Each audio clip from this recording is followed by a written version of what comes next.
Okay, good evening, everyone. I'd like to welcome you to the Tuesday, March 9th, 2021 virtual special board meeting of the Radnor Township School District. Will begin. I'll call this meeting to order with the Pledge of Allegiance. I pledge allegiance to the flag of the United States of America and to the republic for which it stands, one nation, under God, indivisible, with liberty and justice for all. And this meeting is called to discuss the Radnor High School Accessibility and Wellness Infrastructure Project and any other board business that comes before the board. I'd like to report that the board met in executive session on Tuesday, March 2nd, 2021.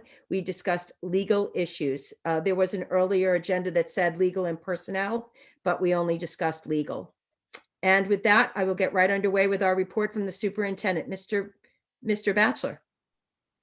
Thank you. Good evening. It's good to see everyone. I will save my remarks for the agenda item, since this is a special meeting focused on the topic of our accessibility and wellness project. I'll save my comments for when we get to that topic. So thank you. Great, thank you. Then we will get right underway with public comment. At this time, the board will entertain public comment at the beginning of each special board meeting for eligible participants to comment on matters related to the agenda. The board requires that those participants be residents of the district, taxpayers, persons with a legal or contractual right, or those persons recognized by the presiding officer. And we ask that eligible participants follow policy 006, meetings and public participation. Should you be unable to attend tonight's meeting, you may submit your comment by email to boardcomments@rtsd.org or in person to Mr. Michael Petiti by mail, Radnor Township School District, 135 South Wayne Avenue, Wayne, Pennsylvania, 19087. We also have an opportunity for individuals interested in delivering public comment live during our meeting to register on the website. There is a link if you go to our agenda, and you still need to follow our board policy 004 as it pertains to the method and giving your name and address, and that public comment does not exceed 4 minutes. And with that, we will get underway with public comment. Mr. Petiti. Thank you, Ms. Stern. We'll start with Claire Gerton, 231 Lenore Avenue. Mr. Batchelor and RTSD school board members, I am writing to encourage you to move forward with the facilities project as approved and planned. Now, more than ever, our focus is on safety, accessibility, and wellness for all students in the community. We are not surprised by the high bids given the current construction/supply trends. However, any delay could very well trigger a less for more outcome. Many thanks for your long hours and diligent work put toward this project. We are looking forward to these overdue improvements at RHS. Marta Moyer, 209 Sproul Road. After watching the March 2nd Facilities Committee meeting, I am writing in hopes that you'll consider the recommendation of the committee and move forward with option 1 of the RHS ADA Accessibility and Wellness Infrastructure Project. 2 years ago, I rolled my wheelchair into the special board meeting where this project was first proposed. I described my difficulties in attending sporting events at the high school due to being in a wheelchair, and why there is the need to make our sports facilities ADA compliant. It was important 2 years ago, and it's still important today. In watching the March 2nd committee meeting, they confirmed that the superfluous wants were discarded to make room in the budget for the needs. Additionally, the safety aspect of the plan was paramount, whether it involved someone in a wheelchair or an ambulatory person. For all of these reasons, I urge you to please vote to move forward as planned, since the urgent need to address the accessibility issues still remains. I appreciate the tremendous amount of time dedicated to this project by so many people, and I thank you all very much.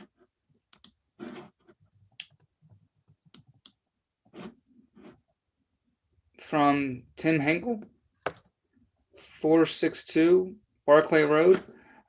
Mr. Henkel, I know you're on the call. I just want to offer you the opportunity to mention this comment or read this comment on your own. I can certainly do it for you, but if you'd like to offer it. Michael, why don't you go ahead, just so it doesn't get messed up. Sure, you got it. My name is Tim Henkel, and I reside at 462 Barclay Road in Radnor. I'm writing on behalf of my family and in honor of our son, Peter, who today would have been a junior at RHS. Together, we are commenting in support of the action to approve the expenditure and award the contract for the high school accessibility and wellness project.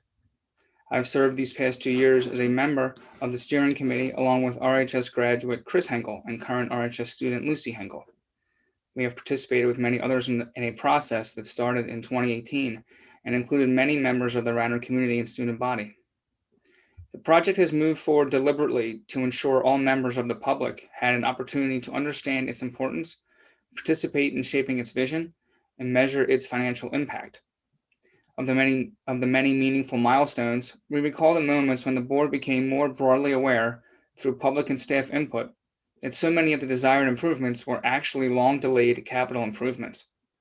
From that moment, the board and the administration moved forward with the resolve that comes with knowing that things could not stay as they were. The improvements that have been designed and budgeted are all necessary for Radnor to become a welcoming, inclusive, safe environment to all its students and visitors. No part of the scope is independent of the other. No portion can be omitted without sacrificing the whole mission. Today, we would ask that each member find that resolve once again. And as has often been the case, we're going to ask for more than an approval. We ask that the board members do whatever is necessary in their hearts and minds to accomplish a unanimous approval. This project is about awareness, empathy, inclusion, and excellence. It is a reflection of what we experience now at the RHS facility and what we imagine ourselves to be. It is remarkable that this milestone will be achieved after a school year delivered in a pandemic environment. I applaud the board and the administration for its resolve in making uncountable, difficult decisions on behalf of our students and teachers. This decision is an easy one. Thank you for all your hard work over the past 2 years. From Sue Addis, 511 Askin Road. Having been a member of the RHS ADA Accessibility and Wellness Project for almost 3 years now, I am writing to encourage you to vote to move forward with the project, despite the bids coming in higher than projected. Although this is a disappointing development, it is a reality during these unprecedented times and something we have to accept, as the other alternatives will wind up costing the district more in the end.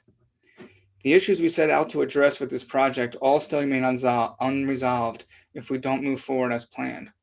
These include ADA compliance, accessibility of RHS facilities, safety of out-of-date bleachers, turf fields, and concession facilities, and a campus that can accommodate all RTSD students and teams and be welcoming to community groups as well. Ultimately, it is something that we as a district just cannot put off any longer. Please continue to move the project forward so we can welcome the students and community to safe, accessible, and usable facilities as soon as possible. Thank you for all of your continued efforts in this very important project. Banny Ackerman, she is a former teacher.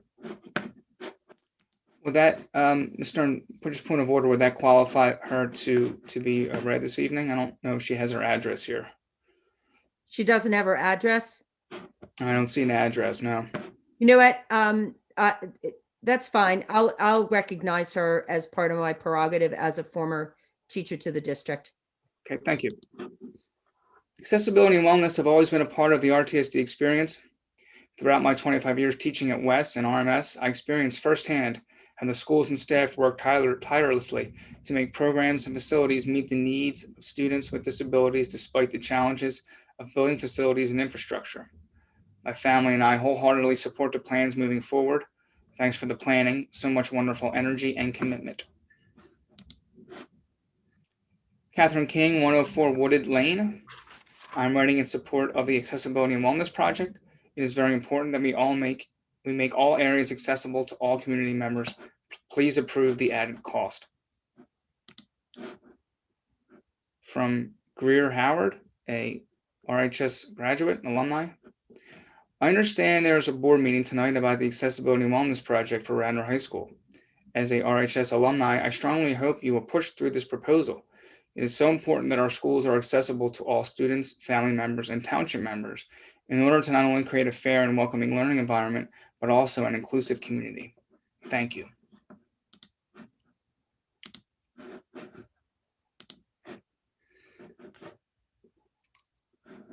Don't see an address here. Annie Webb, 409 Ivan Avenue. I'm writing to encourage you to go forward with the Accessibility and Wellness Project at RHS, which is a much needed, well overdue improvement to the facilities. I spent my fair share of time on the bleachers at both Prevo and Enki as a band parent and field hockey parent. My 3 RHS graduates have also participated in baseball, basketball, cross country, and track around the Radnor campus. We are avid Friday night lights attendees as well, and even though my children are no longer at Radnor, our family still enjoys supporting our teams by attending games. The athletic fields and fan areas are utilized by the whole Radnor community, and the financial investment to ensure that our youngest through oldest community members are safe and have equitable access to sporting, band, and community events with accessible bathrooms is really an important and needed upgrade to our high school. I can't think of another project in our 20 years in the RTSD community that would benefit so many stakeholders. It is also necessary for our school to be ADA compliant. The issue cannot continue to be kicked down the road. The current state of the fan areas is an accident and lawsuit just waiting to happen. I think it's really a no-brainer to move ahead with this project ASAP so that our student athletes, fans, parents, and grandparents can enjoy and utilize it as soon as possible. Thank you for your service to our students and the whole community. It's been quite a year, and I know you all have our children's best interests at heart. Let's add updated and safe athletic facilities to their future days at Radnor High School.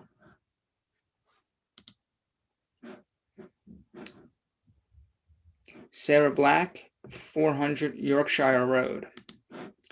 Dear Board, I would like to share our family's support of the Accessibility and Wellness Project and the Radnor community support around this project.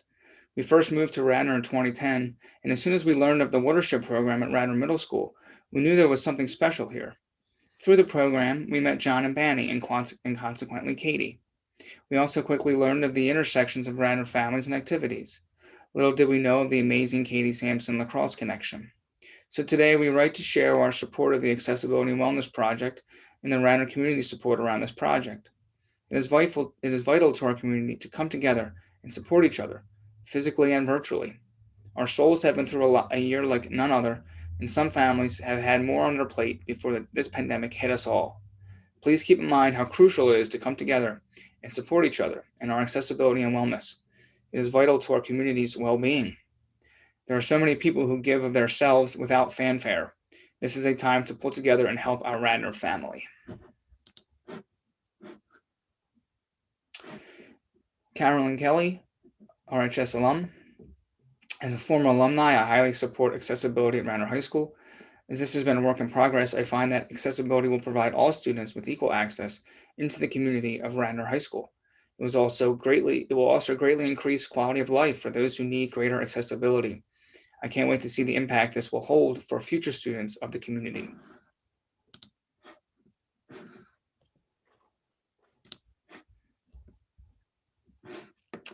Skipping through, here we go. Rebecca Stewart and Danielle Agogila, 520 Askin Road. We write in exuberant support of the Accessibility and Wellness Project for Radnor High School. Don't tell us now is not the time. We all know it's decades past the time.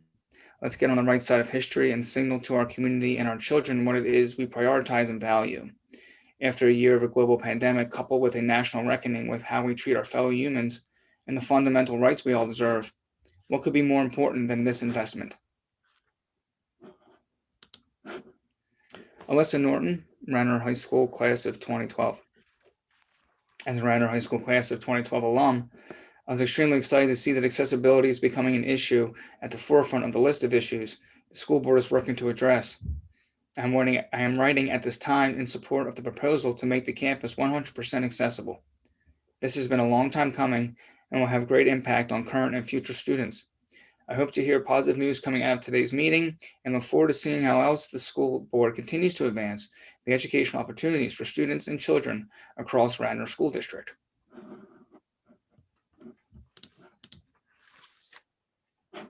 Elizabeth Lowry, 331 South Wayne Avenue. Hi, I fully support opportunities for improvement in accessibility at Radnor. This has been a long time coming and will have great impact on current and future students at RHS. Colleen Packer, Radnor class of 2012. I'm writing to express my support for the proposal to make Radnor Township school campuses 100% accessible. It is reassuring to see that the board is considering taking action on this issue, and I'm very excited to see the impact that this will have on the community, both immediately and for future generations of students. Natalie Miller, Radnor High School class of 2012. As a Radnor High School alum class of 2012, I was happy to hear the news from my best friend Molly Sampson that the issue around accessibility at Radnor is finally being addressed. I'm writing this to fully support the proposal on making Radnor 100% accessible. This has been a long time coming, and I'm looking forward to seeing how much of a positive impact and welcoming environment this will create for current and future students.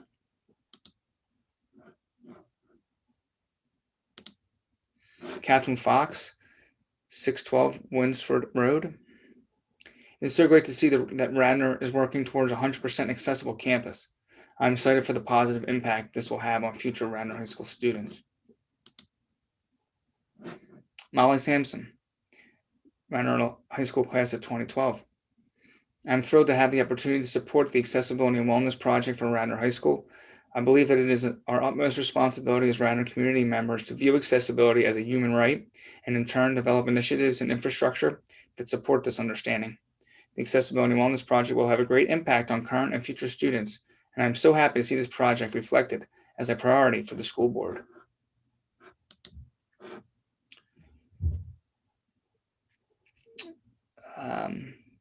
Person signs their name Becky, but they do say they're a 1988 alumnus.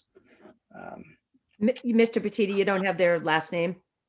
I can't find, it could be in their email address, but I don't know for certain. Okay, so for that comment, if you could just forward that to the board at a later point, that would be great. Thank you. Oh, here we go. The next email was her address. My apologies. Oh, great. Thank you. It's Becky Bradbeer, 47 Overlook Circle. She's a class of 1988 alumnus, scholarship benefactor, and woman with a disability who holds the distinct honor of being the first student with a significant disability to matriculate through Radnor. I implore you to approve the Accessibility and Wellness Project. Although this is a tremendous financial commitment, the long-term benefit will have a universal impact on so many, both with and without disability. Thank you for your attention to this most pressing matter and for considering the future of this extraordinary school and community.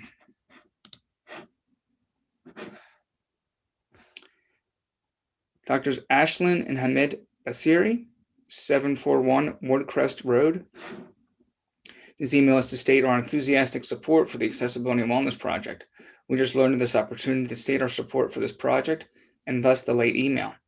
We watched for many years our son's close friendship and interaction with Peter Henkel and the support Radnor School District provided to Peter and the Henkel family.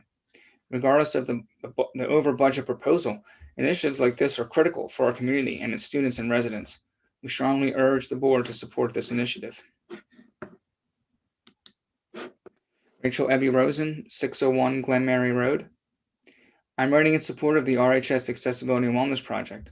While I know the project is expensive and has come in over budget, it is critical that we have a facility where all students who choose to can participate in sports and other extracurricular activities. If even one additional student is able to participate in an activity that otherwise would have been inaccessible due to the current structure of the facilities, then the project is worth every penny. Thank you so much for your time and consideration. Our last comment for now is from Gail Morrison, 111 Poplar Avenue. Thank you for meeting tonight to discuss the RHS project. The improvements look great and I hope that they can be accomplished. I do hope the board and admin have a plan for construction administration, client advocacy, project scheduling, and cost and budget controls, because I recall how well run the RES, RMS, West HVAC, and other programs were run under Leo Burnaby, and this RHS plan is very complex and expensive. I hope the plans take into account what we have learned during COVID about needing windows and doors that open, because ventilation makes for healthier spaces, and students need fresh air and sunlight. Also, our buildings should plan for and utilize outdoor space for all school community events, and more importantly, as teaching and learning spaces. I hope these new spaces include design for group and class discussions, for speech and debate, and for music and theater programming, which are very academically enriching. One final item, though I suspect this is too late in the game, I regret not remembering to bring it up earlier in the focus groups. The 4 tennis courts on the lower level could be enclosed for all weather year-round play, and create a great training space that the school programs and community could really use. This would support our girls and boys teams, and also with some thought and energy put into coaching and programming, tennis could be improved at RHS. Tennis is a very safe sport in terms of concussion risk and one people often enjoy for life. I'd love to see our school board and building leadership do more to support tennis and athletic programming for players of all skill levels. There are a great deal of benefits, as Dr. Weidlich has shown at RMS, and community members and parents discuss often, of recreational and intramural play and stronger JV programs, so more athletes and student needs are met, and athletic programming is equitable and beneficial to all. Thank you. That's all. All right, thank you very much, Mr. Petiti. I appreciate that. And with that, we are going to move right into our agenda item, our priority action discussion item, the RHS Accessibility and Wellness Infrastructure Project bid process. Now, Mr. Batchelor, I know that eventually we have to actually vote on the bid. And so should we accept, what's the process for accepting the document that we have the proposed bids on? Do you want to listen to a presentation, but then if we start asking questions and have board discussion, what do you think is the best process for this particular item? I think it'd probably best for, we could go with what's on the agenda and make a motion in a second, and then that can open it up for discussion. And we can then, the administration will give a presentation then to open up for discussion, if that makes sense. Okay, so then at this time, I will entertain a motion and a second that the Board of School Directors approves the resolution to award the bids for the Radnor High School Accessibility and Wellness Project. That's a motion from Ms. Duffy and a second from Ms. Goldman. Thank you very much. All right, I'm going to turn it over to Mr. Dolan, and I do want to just actually, Ms. Dunn, I don't know if you have any introductory words, but I didn't have anything specific. I did want to say thank you to the various members of our steering committee, specifically the members of the public. A few of them mentioned it in their comments, and I think we'll hear from one or two of them this evening. They have, tirelessly been members of that steering committee for the past 3 years, almost 3 years. And it's been a lot of work. It's been a lot of their personal time behind the scenes, gathering information from the community, gathering input, in a more informal manner, but they have really helped push the board and the administration to a better project. And I really appreciate all their help. Yeah, I echo that. It's great to see some of those members tonight, and really grateful for the time that you've put into this. And now I'm going to turn it over to Mr. Dolan, our Director of Facilities. Thank you very much. And not to pile it on, but I was going to echo the same. It just so happens that my first day on the job was a year ago today. And but the Friday before, I was invited to, strongly encouraged to show up to a steering committee meeting before I actually started the job. And that's when I knew what a special group of folks here at Radnor. I mean, that steering committee has been working on this for well over 2 years. And so we're happy to, be here at this milestone and kind of share the fruits of their labors. And in doing so, we're going to kick it off with a presentation from some of our steering committee members that just gives us a little background of how we got to here. And then I'm going to bring up a PowerPoint. Mr. Batchelor will lay out our agenda and we'll go from there. Thank you. And happy anniversary. Thank you very much. It's been a year for the ages, Mr. Dolan. It has. It's been a minute and 3 years all at the same time. Yes. Thank you, Mr. Dolan, and thank you, everyone. So tonight, and I got to move my slide so I can see the screen. There we go.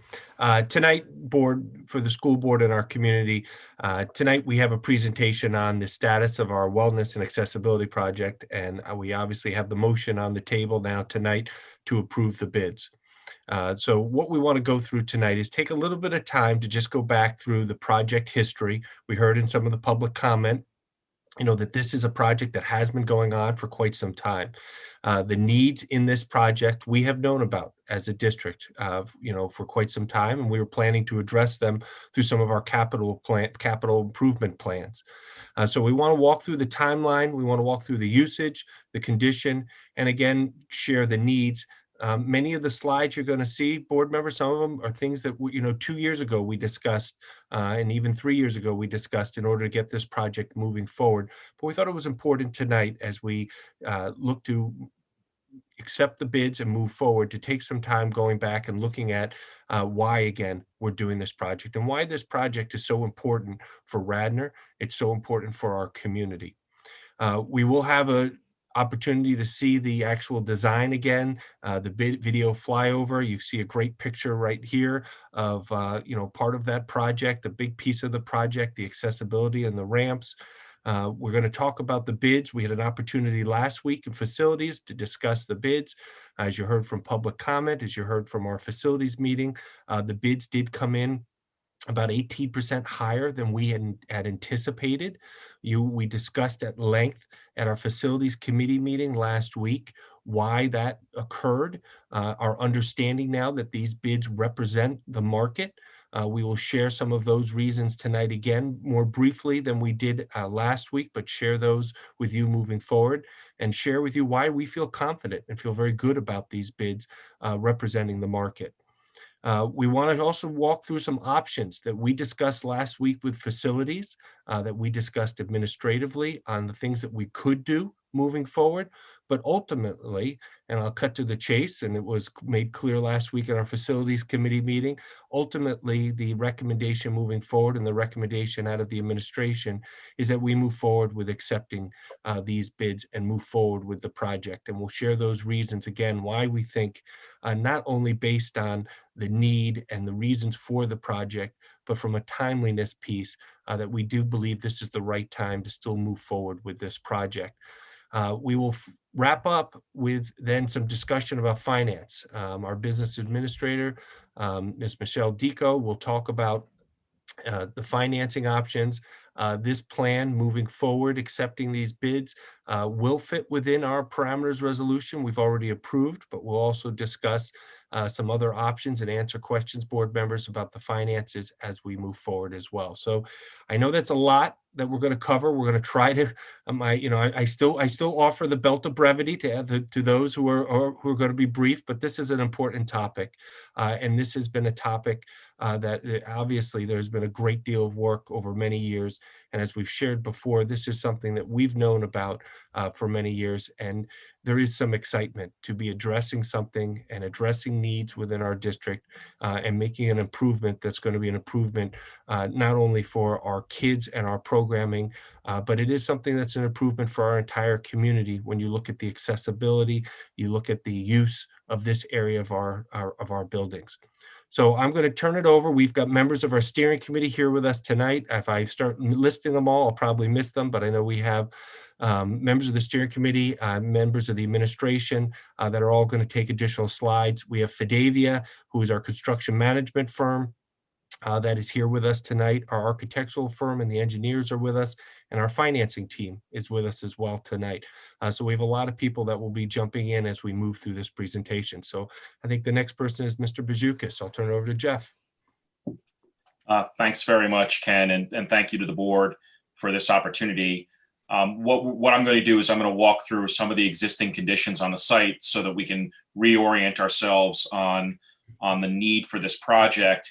But saying that, I think first and foremost, from my personal perspective, and I know that the steering committee feels this way, we completely understand the questions that need to be asked about this project and the scrutiny that you all have to go through in examining whether or not this is an appropriate expenditure at this time for the district. And so what we're going to try to do is explain in large part the interrelation of these different aspects of the project as we consider at the end of the day the recommendation that's been made by the steering committee as opposed to other options. Obviously, and you all have said it on the board many times, no one is a question about this is not a suggestion that you don't support accessibility. Obviously, you've said it all in the past.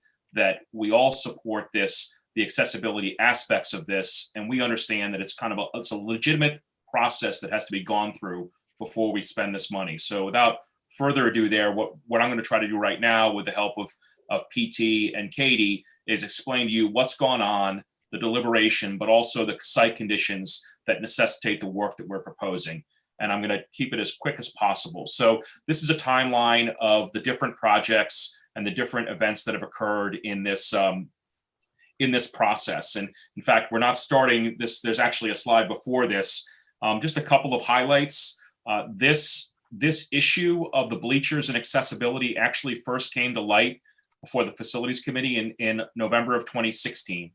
The Facilities Committee explored options with architects and bleacher and companies that provide bleacher construction to determine if a simple fix, I'll call it a simple fix, of erecting bleachers could be accomplished.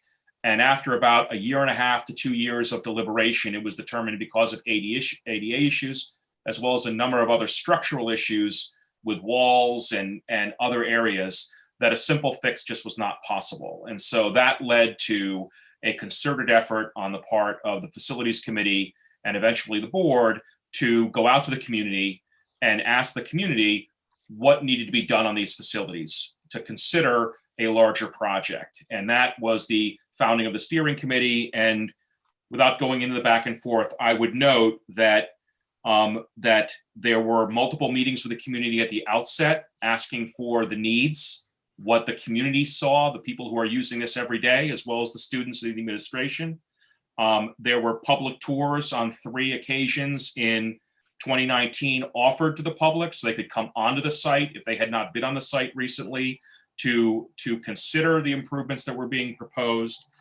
There were a vast number of student meetings, and I know I'm not even going to ask Bill how many phone calls and emails that he dealt with over the last year of his tenure regarding this project. But suffice it to say, and then finally in August of last year, we got together and Ken and Steve Behrens and I did a presentation to the public on the web to discuss the project, the current status, the things that were going to be addressed. So I say all that to say that this is a project that had a very deliberate pace. At all times, it's been open to the community for community input and community discussion. The other thing that I would add is that there's been a tremendous amount of commitment by the administration in one-on-one meetings with all the coaches, all the educators that use these areas of the school, internal and external, to get the architects, Steve and his team, together with the educators to make sure that we're doing this right and we're not tearing something up later. And so I witnessed several of those meetings, but there have been countless meetings where that has been solicited. And so we move to the next slide. I want to talk a little bit about, we can go past this. Let's get to the I think I have them out of order. I'm sorry, Jeff. That's okay. I think we just want to get to the first picture because we're going to turn to the site conditions. Okay, stop there. So when we started this, I think it's important to understand the number of students and community members that touch these areas. So this is a slide that gives basic statistics. This is as of 2019. Obviously, this has changed with COVID over the last year, but by our calculations at the time, 80% of the student body goes to these outdoor fields, and then obviously the pool and the physical education courses that we do probably lifts this, when you consider the whole project, to 100% of the student body. But at least on the exterior, 80% of the student body in one way or another is in these areas on a daily basis.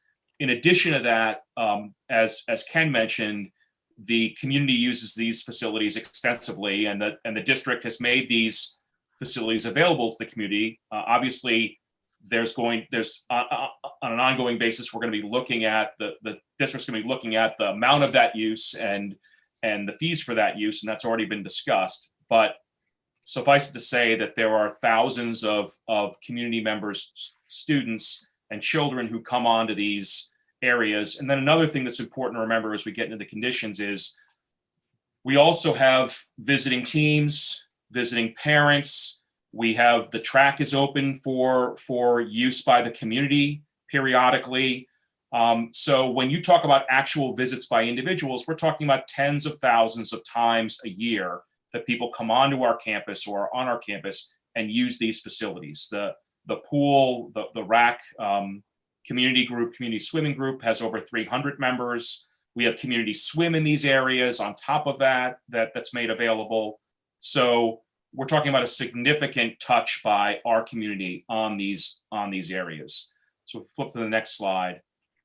So conditions, and we're going to go through these conditions in part so that we can give some context to the interrelation of the properties. You've all seen these before, but we're going to try to talk about them as part of an integrated plan. So we have a situation that everybody's aware of where there's just not appropriate access to this is the ramp down to Prevost Field. You can see from the elevation, there needs to be a different way down into this field. And obviously the stands themselves, if we flip to the next slide, the bleachers themselves, they're old, they're over 55 years old now.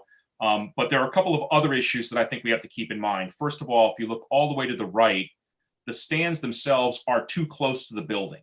So even if we wanted to tear out the stands and just put in new stands, they would have to be 12 feet from the building. Right now, if there were an emergency and people needed to get out of the pool area, the way the doors open, exit would be blocked. So people would not be able to get out. And this is too narrow.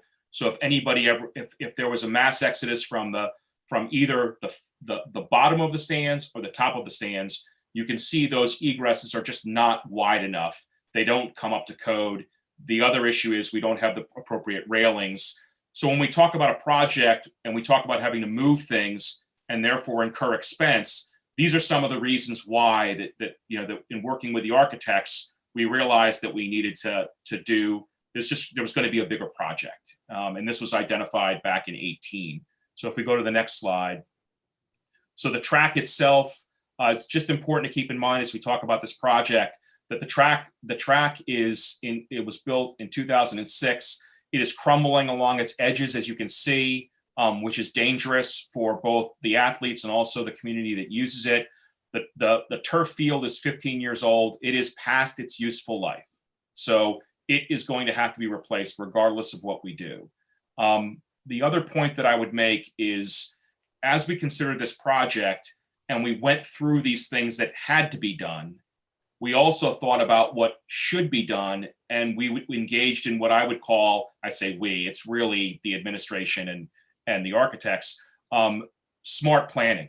So one of the solutions that we came up with in this process, for example, and you're all aware of, is stormwater retention and stormwater management.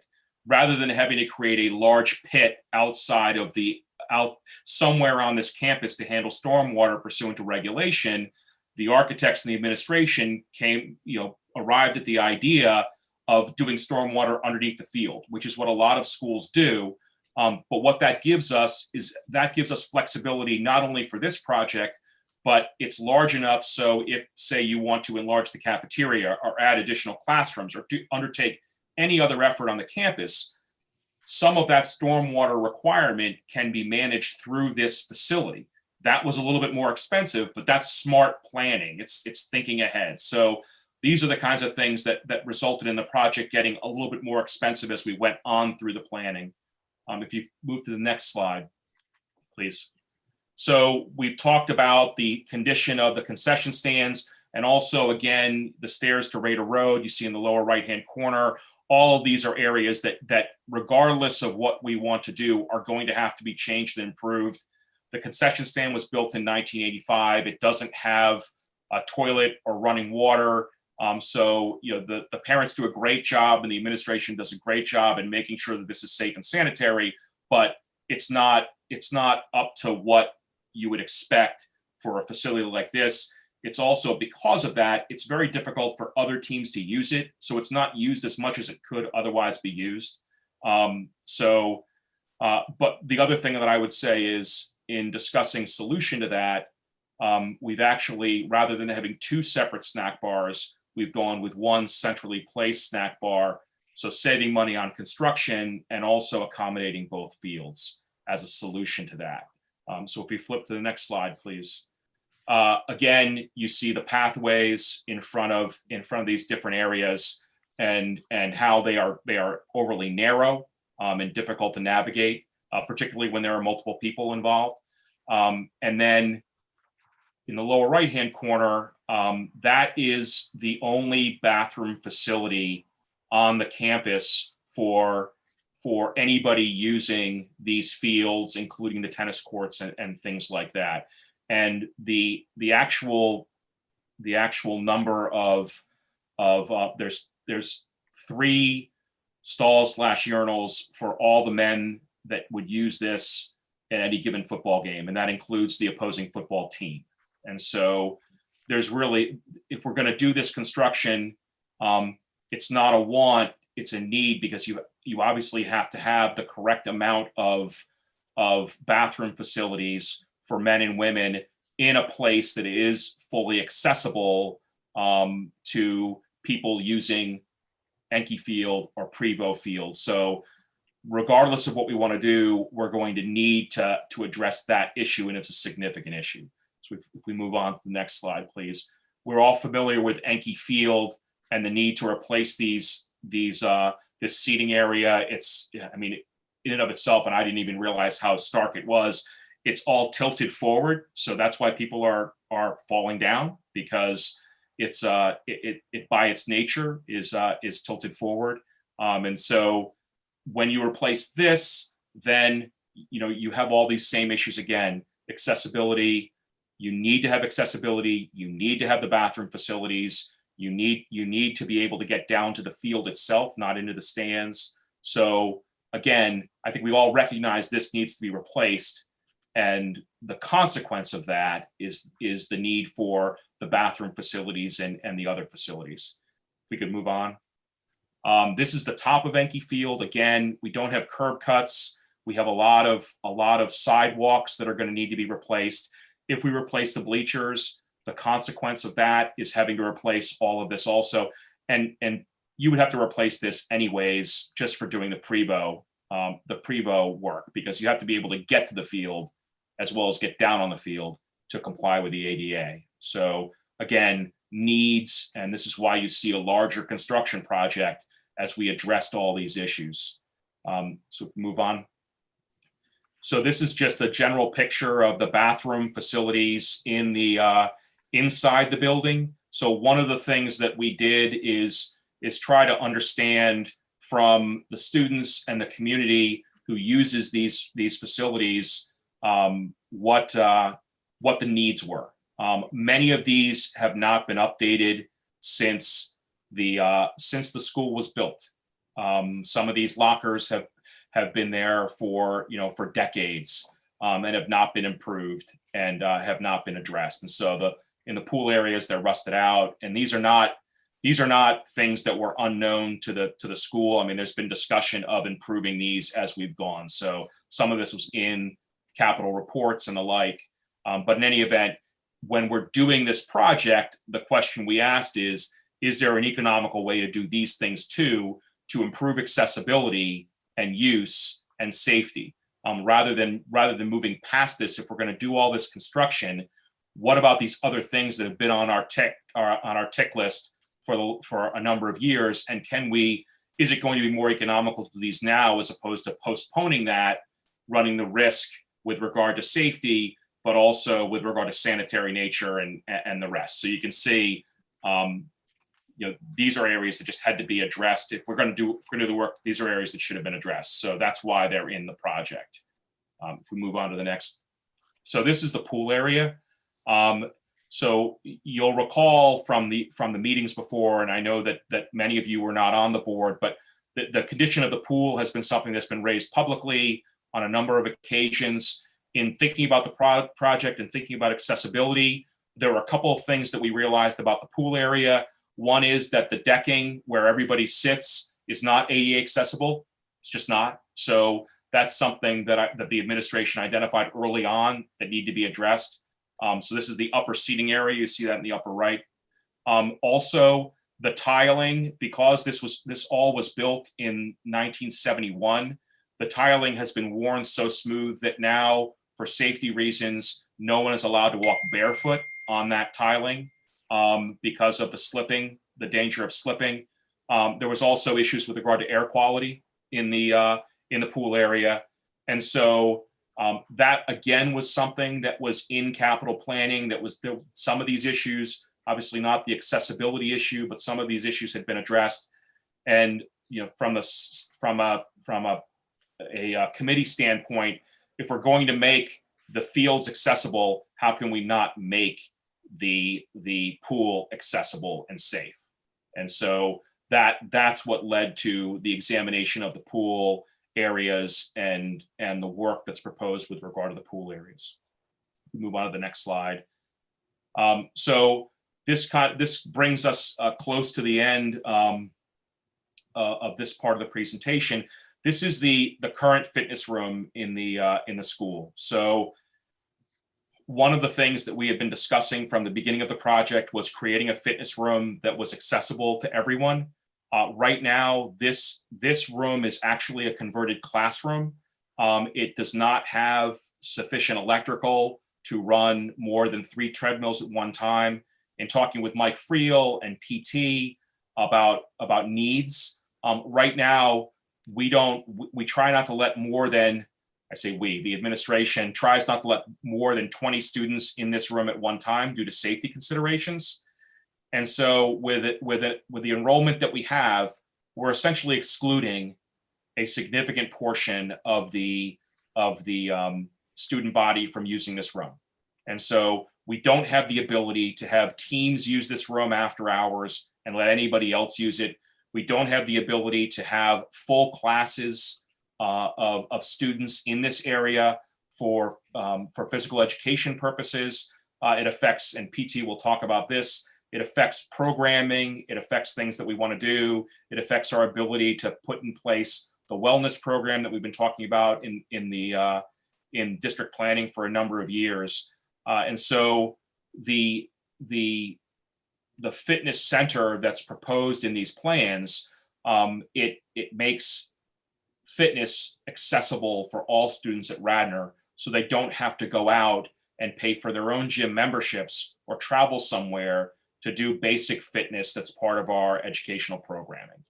And so, and also you can see there's no way that this is accessible from an ADA standpoint with all the equipment in here. It's just too difficult to navigate that room.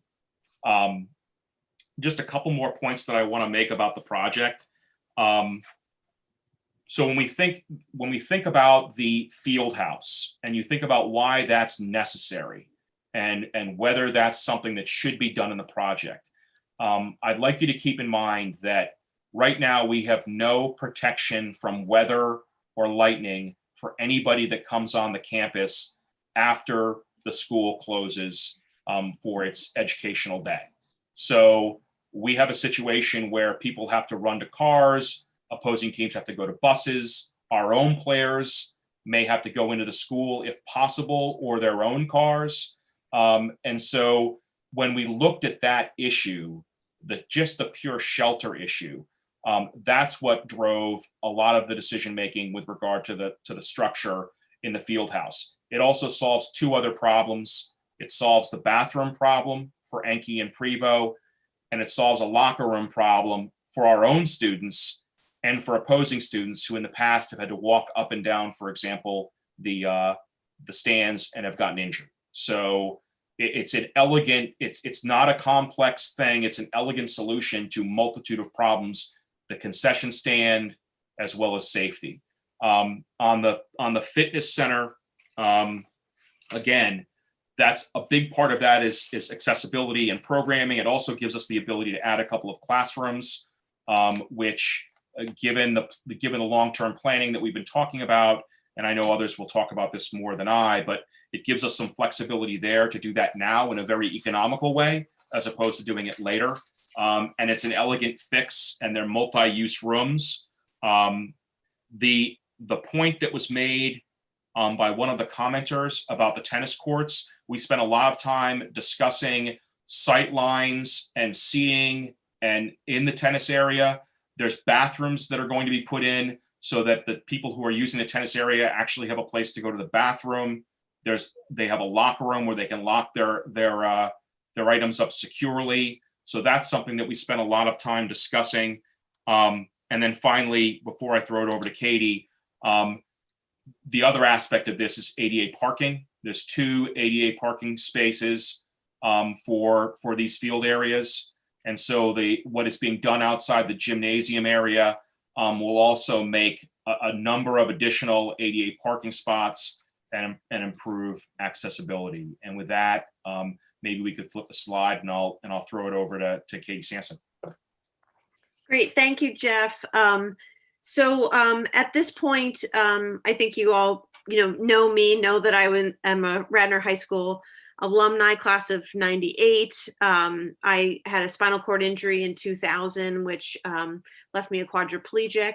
And it was the Radnor community and the lacrosse community and many of my classmates, fellow Radnorites, that sort of banded together to help create the Katie Sampson Lacrosse Festival, which, up until COVID had been happening on this campus for 19 years. And, it was for someone who knows this campus inside and out, what restrooms work, what restrooms don't, and to be a part of this project and to see it through this far, it has been a tremendous honor. I think if anything, 2020 has taught us that human diversity is not celebrated, but threatened. And the principles of inclusive design that were put forth through this work of this team directly states this commitment to diversity. The inclusive design resonates with really a wide audience. And it more accurately communicates this continuous process of evolving responsive solutions. And I say that with the understanding that the ADA is 30 years old, right? Universal design, inclusive design came out around the turn of the 21st century to recognize the fact that it wasn't just about measurements. It wasn't just about 36 inches wide and curb cuts here and curb cuts there and accessible parking. It was addressing things like germs, and it was addressing things like as we age within our community and how we help solve these things. And it's been really remarkable to see this kind of quest for balance and how we can really appeal to as wide of an audience as possible when we talk about wide visitors, users. So when we talk about these principles of universal design, we talk about equitable use, this commitment throughout the planning stages, especially from concept to inviting the public to be part of this design stage and to gather feedback, and that it is useful for everyone. The flexibility that the design accommodates a wide range of individual preferences and abilities, the intuitiveness of the design. And that's what's so remarkable about ID is that when you walk into a grocery store and the doors open automatically, you're not thinking about that design. You just go into the store. We don't think about curb cuts anymore, right? That is what is so amazing and so genius about inclusive design. And that's sort of what you're getting here is that that intuitiveness. You don't think about it, it is just there. Perceptible information, the design communicates necessary information that's effective to all users, regardless of whatever the conditions. So you know where you're going, you know where you're headed, the paths are laid out in this design. There's a tolerance for error here when we talk about safety precautions and weighing the importance of health and wellness, human needs, and unintended consequences like COVID. Inclusive design a lot of that was incorporated even prior to how we think about and talk about how we're planning currently. And lastly, I'll just address this low physical effort. The design can be used efficiently and comfortably with minimum fatigue. And thinking about seating, just the comfort and choice of seating that is welcome for everyone. That I don't have to sit on the other side of the fence, behind a tree, on a curb that's cracking, to watch Radnor High School students play a sport on these fields. And lastly, size and space for approach and use. It is appropriate. The size and space is provided for reach, manipulation, regardless of the user's body size, posture, or mobility. And, just lastly, I think, I have down here, this concerns all of us. And you might think, well, I don't know someone with a disability or something, but disability is a minority group that anyone can join, right? There is no, it is the largest minority group, but you can wake up tomorrow and be disabled, right? And I think we're at a point now where when we talk about what we've heard from public comment, this idea of, yes, this is important for everyone, the use for everyone, but from my standpoint and speaking from those who have disabilities, whether they're invisible disabilities or visible disabilities, that for me, this is about justice and having Radnor sort of return back to a place that can restore dignity in people like myself in coming to this campus and feeling a great sense of pride. And with that, I am going to turn it over to Principal Kevgis, and she's going to kind of kick us home. Katie, you're a tough act to follow. I wish I had gone before you.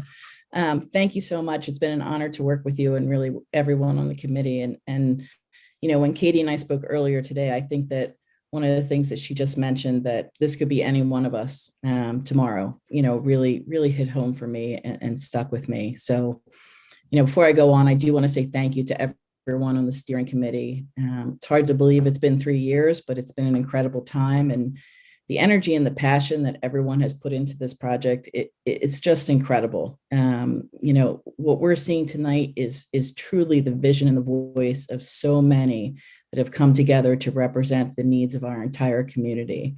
And tonight we heard from community members like Mr. Henkel and Mrs. Addis and Ms. Lowry about the importance of this project. The beauty of this project is that it really aligns perfectly with two of our district initiatives, our wellness initiative and our diversity, equity, and inclusion initiative. We heard from members of the class of 2012, who I was the very proud sponsor for back in the day, speak about the accessibility needs this project addresses for our community with disabilities. This project is not about bells and whistles. It's a project about humanity and recognizing and honoring the needs of our disabled students and community members.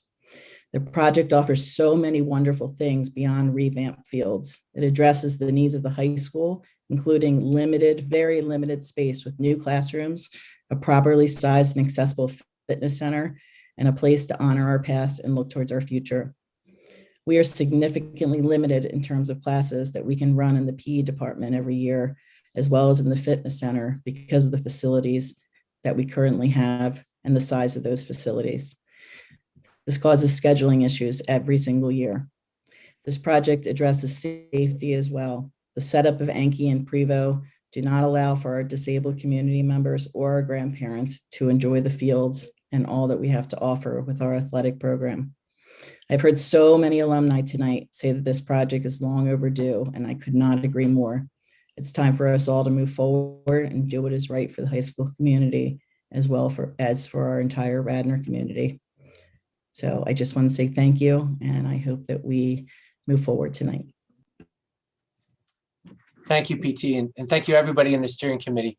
I could only do disservice to everything you've all just said if I go on too long here. So you've been looking at this slide, and I'll just say that, and it's a slide that we've seen before, that on a very practical matter, there are identified needs that go way back that need to be addressed, whether the project goes forward or not. And this just illustrates simply how many of these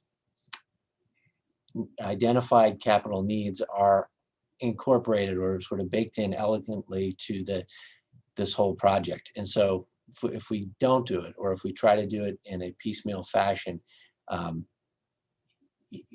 these needs are still there is the point. And so this was something that the design team, Steve Barons and the Breslin group were aware of and made aware of right on. And so they've made sure that they could check these boxes off and address everything that, you know, our steering committee has just, you know, talked to us about.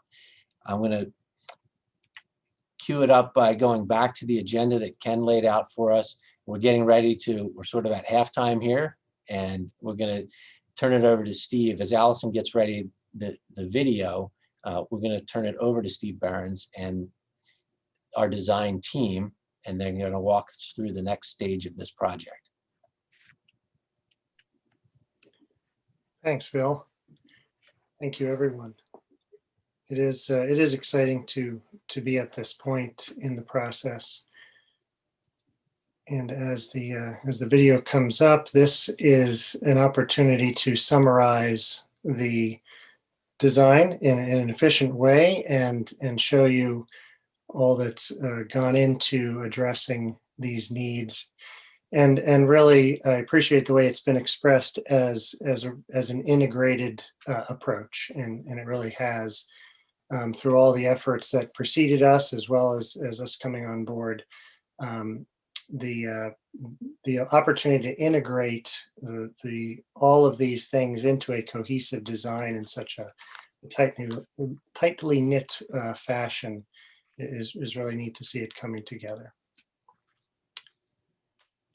So,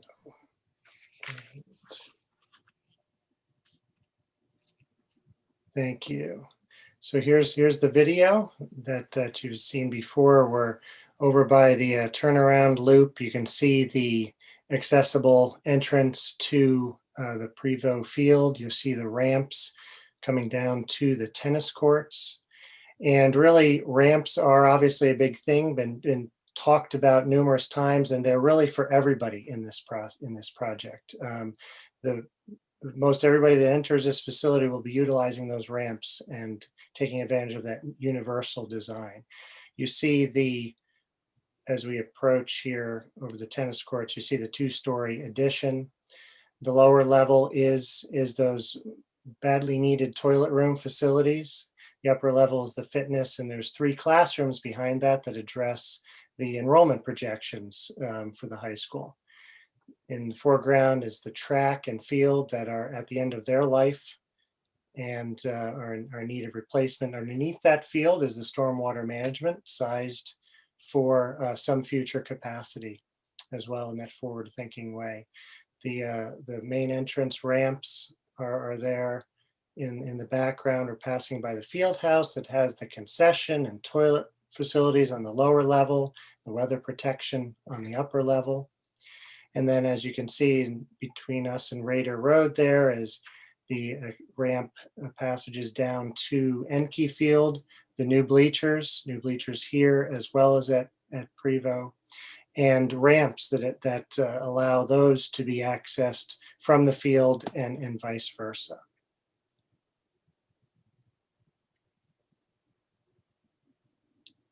This bird's eye view concludes, and then we come up Raider Way. And a lot of new landscaping as part of the project. Trees that have to be removed for one reason or another are in almost all cases being replaced by multiple large trees. And we're looking out towards Enke here, across the viewing platform at sidewalk elevation. Again, taking advantage of this grade to allow an accessible path across the bridge there to the upper level, this viewing platform. And again, vantage points that everybody will enjoy, but those with more limited mobility can access all of these points for viewing out over the fields and then traversing down. So I like to say that the ramps are for both passage and pause, as you can wait for others to join you, or observe the activities, or move along them to get to the other points in your destination. So it's all integrated there together. We're seeing on the left here, large viewing platform. Mr. Bajukas mentioned how we're widening that promenade at the upper end of the Prevost field, and between that and the bleachers and the natatorium.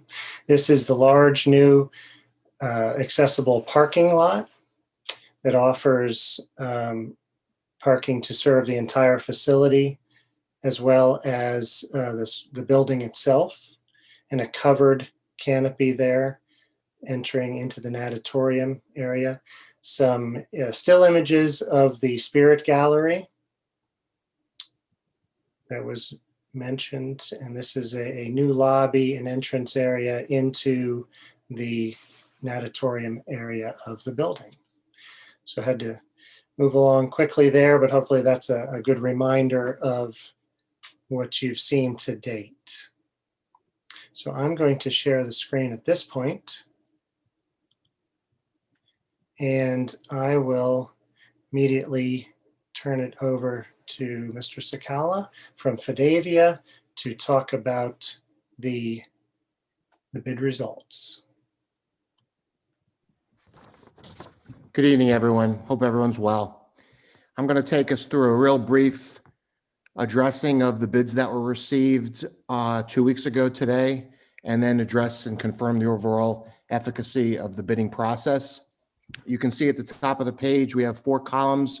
We had 4 prime contracts that went out to bid.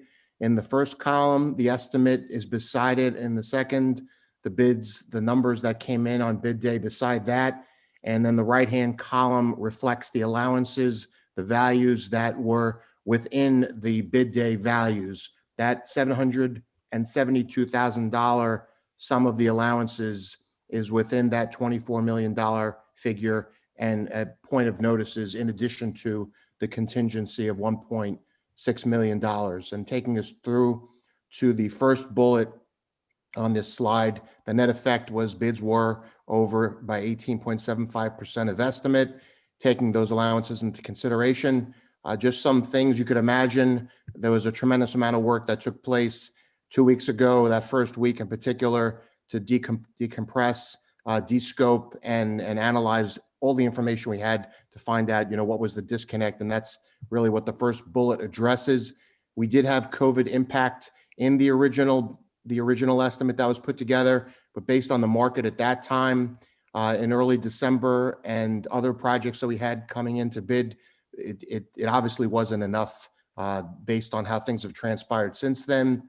There were items that were not reflected and were added after the estimate was created. Some of those items, for example, the obvious ones, an emergency generator, revised railings, and the installation of those railings, fiber lines, just ballpark value, but based on the estimated figures that we've descoped with the team, about 1.2 to 1.4 million there. Number of material escalation. We were experiencing some material escalation last year, but we had a great deal more after, even since January 1 that we've documented in the last couple of weeks. Copper's been a big one. Lumber's been going up for a while. Copper was a big one, 30-40%. Wiring, a lot of escalation. We figure the net effect of that is probably reflective in about 5 to 15% of the overall values received, or translated into 1.1 to 3 million and change of material escalation. And then the obvious one, which maybe isn't so obvious, that this is a renovation project versus a simple new build. And we say that because we had other contemporaneously bid projects, large projects, right around the bidding of this project, and those numbers did come in okay. But again, both of those projects were simple new construction out of the ground projects. Moving on to the efficacy of the overall process, we had reached out to initially, based on a consolidated list of 133 prime contractors in this space that regularly build K-12 work, 49 contractors, and of those 34 primes actually picked up bid packages. We were expecting 17 on bid day. We received 11. Reviewing the 4 primes, the general construction, we had 2, but of the 2, we had 2 extremely aggressive and familiar firms to both the architect's firm and our firm. So we were comfortable. Those 2 firms are normally 1, 2, right at the low point in a competitive bidding process. So we felt good, again, after a tremendous amount of de-scoping as well, that the numbers were good and reflective of the marketplace and the scope of work that was put out there. Mechanically, we had 3 bidders. Interestingly, in talking with the low bidder, their bidding strategy was not to price the material escalation, and that was their competitive advantage going in to the bidding. But again, numbers were tight mechanically. We felt very good with, and again, familiar with the firm, happy and content with those numbers. Electrically, that was the one we had the greatest consternation because of the spread between the 3 bidders we had on bid day. But again, literally hours of de-scoping with the electrical contractor. We were very comfortable and satisfied with the value of the bid.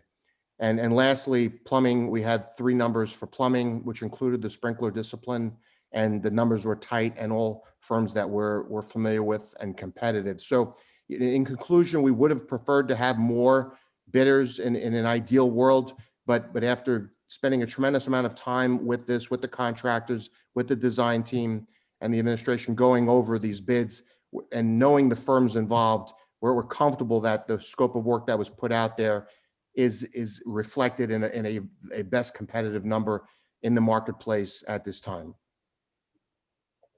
And that's what I have. Great, thank you, Dan. So the next slide here represents the bid alternates. And very briefly, Dan mentioned that within the bids themselves are allowances. Those are items that can reasonably be expected to be needed in part in the project, but difficult to quantify at the outset. So there's that $772,000 of those items that are within the contractor's base bid. And those are the numbers that he shared on that slide.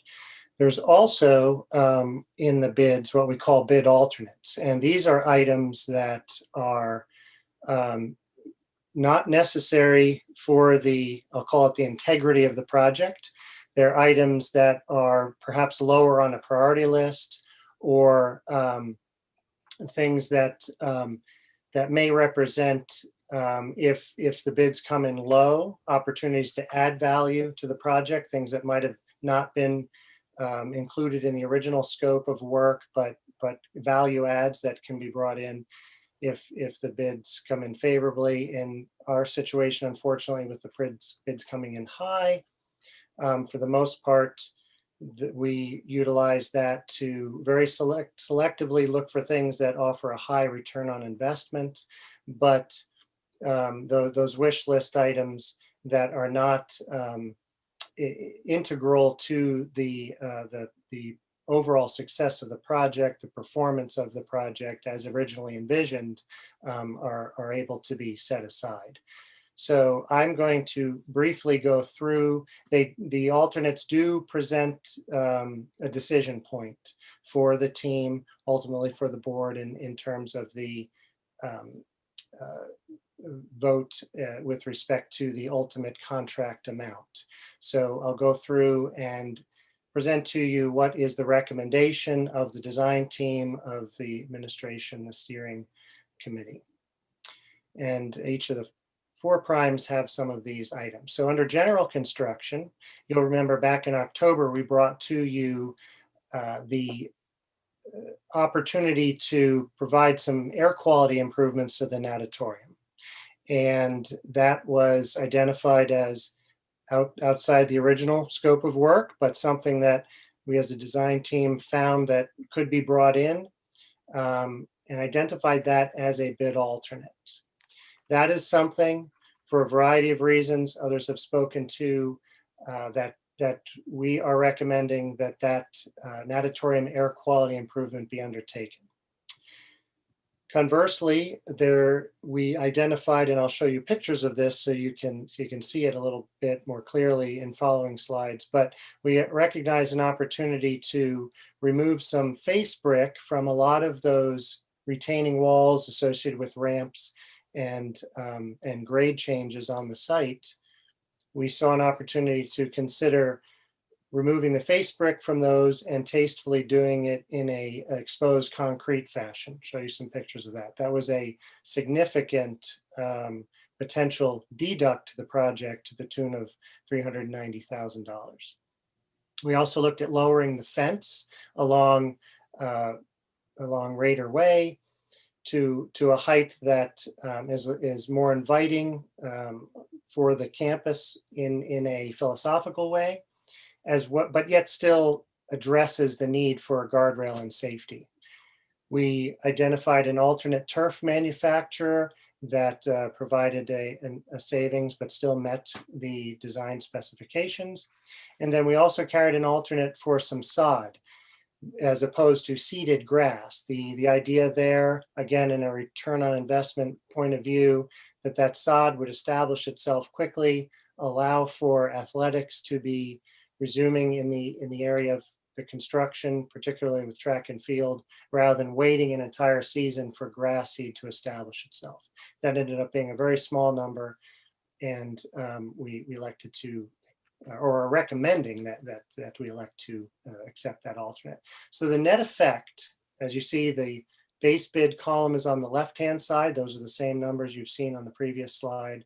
The alternate column on the right-hand side reflects the net effect of these alternate selections. So with respect to the general construction, it is a net deduct of $355,000 to the general construction base bid. So if this is accepted and we move forward, then the contract amount would be that lower number. For mechanical construction, again, there's a piece of the mechanical construction that relates to the natatorium air quality with regard to ducts and exhaust fans. That is a companion election there. We also had alternate manufacturers and contractors associated with the building controls, that's HVAC controls in the building, and then a service contract attached to that.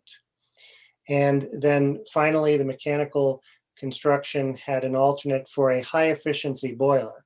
Again, this was something that was identified by the engineers through design that would provide a separate unit to reduce the load on your main boilers that are aging. So this would be an opportunity, again, a very effective return on investment to extend the life of those main boilers by this new high efficiency unit carrying the load for those seasonal changes and really throughout a lot of the year other than those deep cold winter days. So the net effect of those alternates is to increase the mechanical construction by $163,000. The electrical construction, again, 2 companion alternates there with respect to the natatorium air quality improvements and that the electrical connections for that high efficiency boiler, a modest increase to the base bid there of $8,000. And then the plumbing construction would see some work associated with that boiler and a $4,500 increase there. So the bottom line there, the total net impact is a deduct to the sum of those 4 contracts of $179,000. So the contracts would actually be written for those numbers in the right-hand column.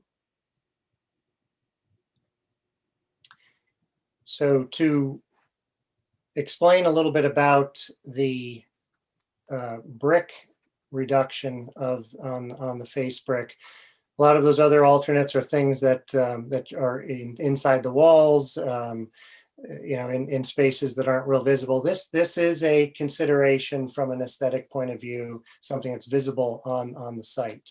So on the left-hand side of the screen, you'll see a little snippet of a plan that shows the high school building, Prevo field, and an Enke field, and the field house in between.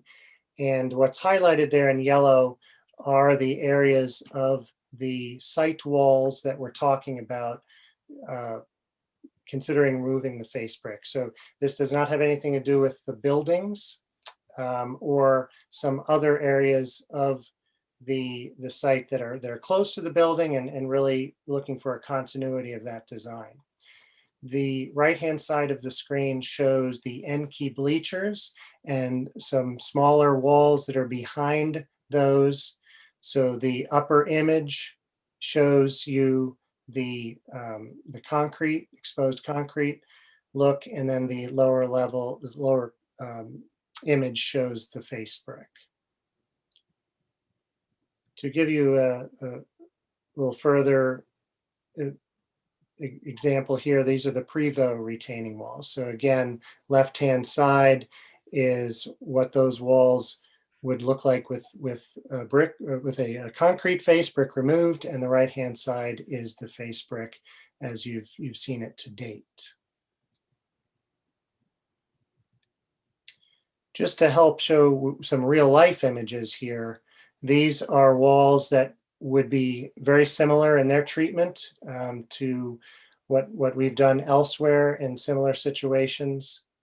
So the close-in shots are on the right-hand side, show you how when they break the forms, they will be filling voids and giving it a smooth surface.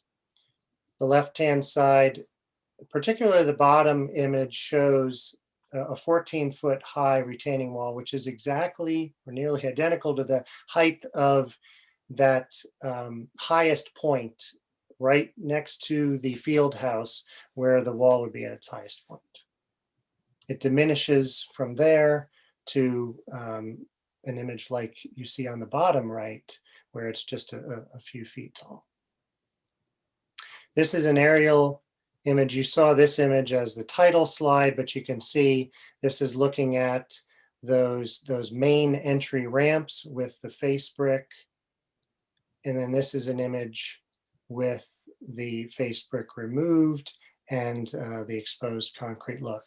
The idea being their scoring pattern that breaks up that monolithic look in a tastefully designed way, integrates the necessary control joints so that they get lost in the design as well. So want to move on now to the options. So as has been expressed by others over the past couple weeks, we looked very carefully at the options that were available to present to the steering committee, the facilities committee, and ultimately the full board this evening. We identified essentially 4 options to move forward. Option 1 is on the screen here now. That is to essentially increase the budget of the project commensurate with the bids that have been received. And you'll see with each of these options, the layout of the slide is similar. We have pros and cons on the left-hand side. The right-hand side is a diagrammatic chart that attempts in a visual way, if you're like me or a visual person, and it's helpful to see the net effect in some quantifiable way. And so on the left-hand side, the left axis is the current bid at just under $25 million. Numbers smaller in the upper direction and lower in the bottom direction. So these axes are reversed because obviously the upside of any changes we would make would be lower numbers, lower bids. The downside would be increased. So you'll see green representing the upside and red representing the downside. And then on the right-hand axis there, a representation of, in general terms, what we could expect in the as an outcome of potential changes. So with option 1, moving forward and increasing the budget, the advantages are that we can proceed without delay. We would still initiate a value engineering effort. We're conscious that we're still spending more money than we want to, so we're going to look for opportunities in ways that do not compromise the project's goals to find ways to save money. Some of those are informed by the results of the bidding with respect to material substitutions we could make and those sorts of things. Another advantage, obviously, is that we know we have the value of those bids, and if they're accepted, that's the value that we have to work with. As also has been mentioned, the scope has been confirmed with the bidder. So our concerns have been allayed in terms of wanting to make sure that everything was captured in these numbers. There's a momentum of support that was eloquently expressed earlier from public comment and so on. We can take advantage of one small silver lining of COVID, only really with respect to construction, is that it reduces the facility use and allows for easier construction activities on campus. The project does address the safety concerns that are imminent, that are current with respect to the field and the bleachers. We're taking advantage of low interest rates at this time, historically low interest rates. And as Bill eloquently described, and PT as well, there's an alignment with the feasibility study, the needs that are known, that have been known, and are addressed in basically all cases with respect to the scope of work as it's currently envisioned and currently bid. The disadvantages are, obviously, the bids are over budget. We don't like that. And there are financing implications of the higher cost that would be incurred moving forward. So you'll see on the right-hand side, again, a little graphic representation. We do believe that there are potentially tens, perhaps hundreds of thousands of dollars to be gained by some of these value engineering options. Some of those might be tough decisions, but we believe they can be done in a way that does not compromise the overall goals of the project. Option number 2 is what we're calling a quick partial rebid. So we could accept the bids from certain primes and reject the bids from certain primes, those that we feel are particularly over the estimate. So the advantage of that is we could potentially invite more bidders. We know that it's a competitive environment right now, a lot of work on the street. Perhaps there's an opportunity to attract more, but we don't know that for sure. We still could capture some of those VE items that we've been talking about. That opportunity would still exist. And we could still address as much as possible some of the alignment with the feasibility study.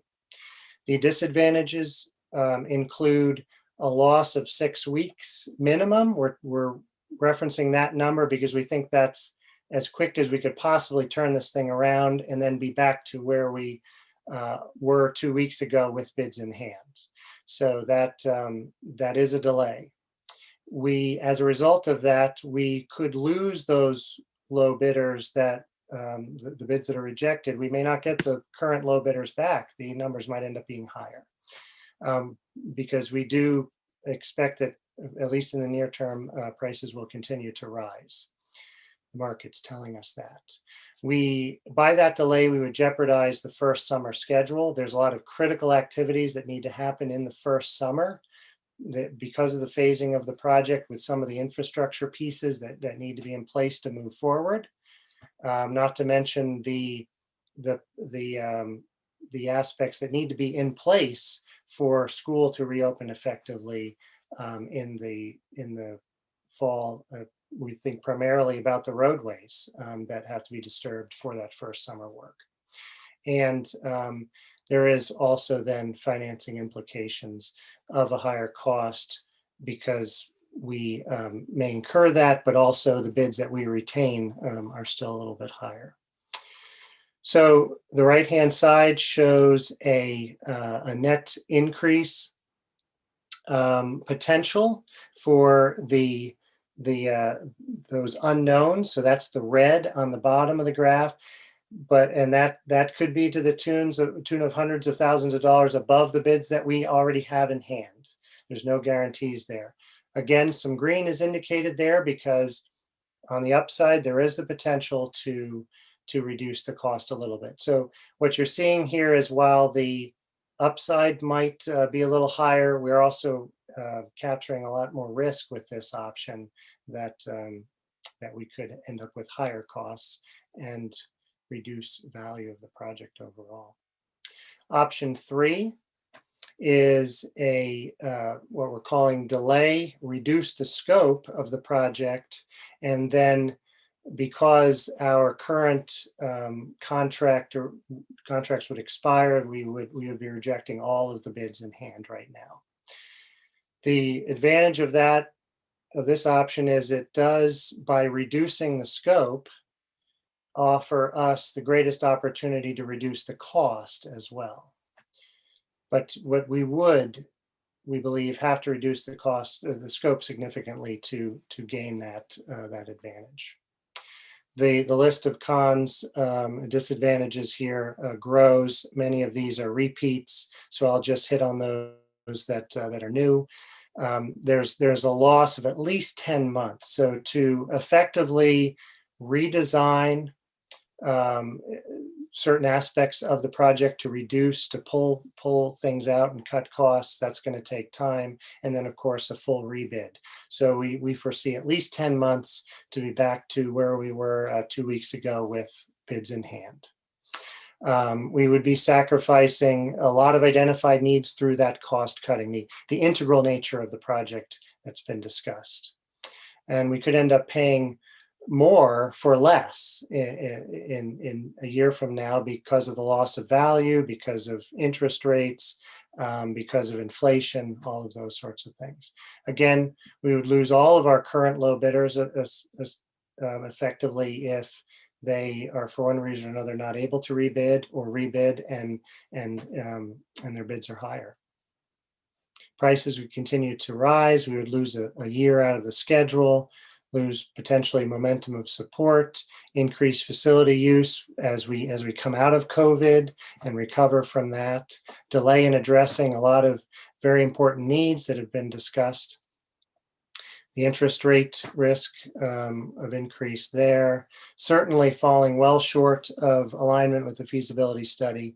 And then as we would then piecemeal things along the way to address those current and imminent needs, the district would be incurring additional maintenance and costs. Design costs associated with a major reduction in scope, redesign by the design team, new permitting costs as we would have to resubmit and get new approvals for the revised scope. So again, on the right-hand side there, you just see how the ranges are growing. More upside potential, but a great increase in our downside potential as well. Option 4, we present simply because it is an option, would be to abandon the project and say we're just not moving forward with anything at this time. There really is no advantage that we could identify to this option. Obviously, the disadvantages are many, all of what's been expressed on the previous slides.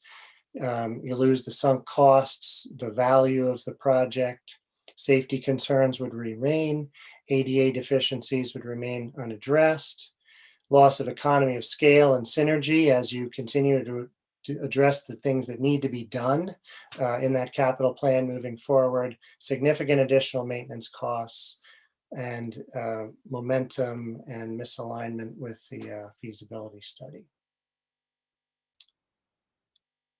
So the recommended option for moving forward of the design team, the construction management team, the steering committee, the administration, is to proceed with option 1.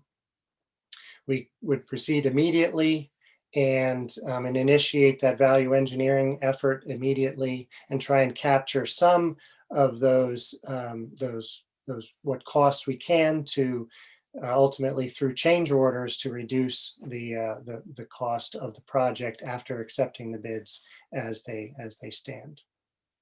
And the impact, briefly indicate here, is that that construction cost net of the alternates on the top line, and then the project cost also then increases, and the range of outcome remains the same as option one, as you can see, with a little bit of a potential upside to the extent that we can capture some value engineering that we learned through the bidding process.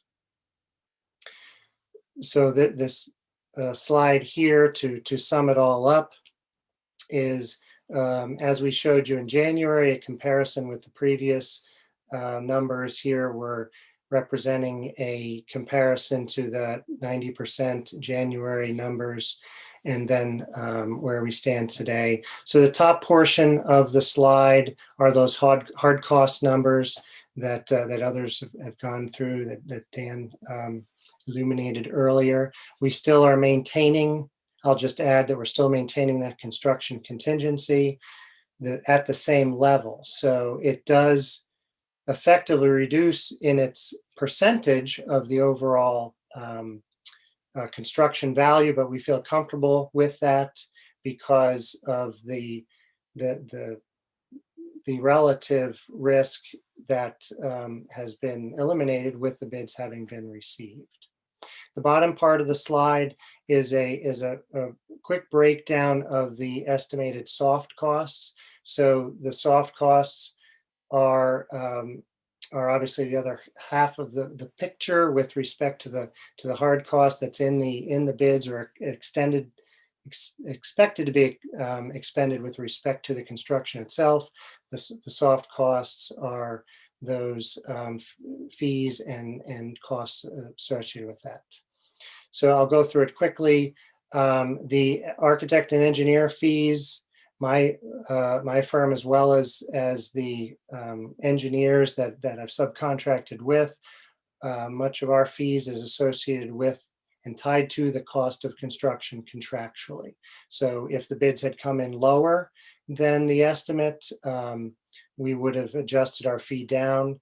Unfortunately, the contract amounts went up, so our fee adjusts upward to address those contractual obligations that we have to our consultants, to address the increased liability associated with the increased construction value, and ultimately the additional work that we expect to be involved with as a result of the complexity of the project. The other numbers there are shown to be the same. There is the credit that the design team's offering with respect to the feasibility study. Some of these other numbers may adjust, but we feel that they're compensating. There's a chance that furniture equipment costs could go up also commensurate with those material cost increases that we're seeing. But we also had some clearer picture of the financing costs that went down a little bit. We're also maintaining the same number of the contingencies for the soft costs. There's a contingency there as well. Again, that reflects a reduction in terms of the percentage, but we feel that those numbers are still good as estimates because they compensate for one another. So the increase in the soft cost is reflected there at the $3.7 million, and then the total project cost has increased to $29.7 million. And at this point, I will pass it off to Mrs. Deco and stop the share.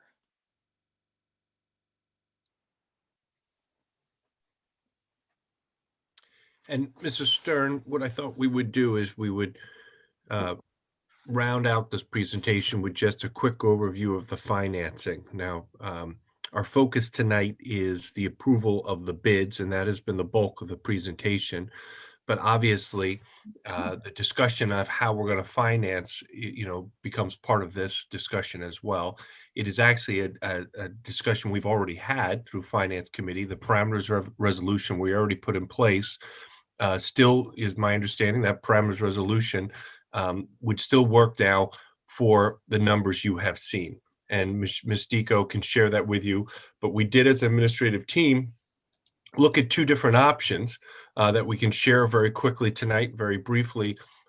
If we wanted to look at a different option from financing this completely with the bonds, what would be an alternative to looking at some of our capital dollars? Administratively, we're recommending that we finance this entirely through the bonds is what we're recommending at this time. So we could do a quick overview of that. Does that make sense, Susan? And then we can open it up for discussion and questions.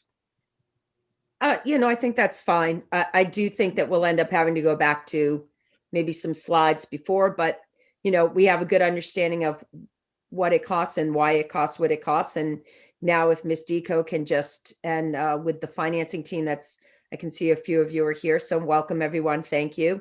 Just have us understand, given that your recommendation, the administration's recommendation is that we still proceed with funding this fully through the issuance of a bond, then let's understand how the parameters resolution that we passed 2 weeks ago, how that can still be workable for this project, even with the increased costs for construction. So Ms. Deco, if you could take it from here, that would be great.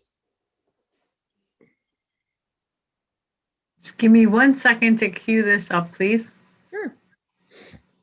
In the meantime, I do want to thank everybody that was a lot to take in, but it was, I think, really helpful to go over where we started, how we got there, and where we are now. Are you ready, Ms. Deco?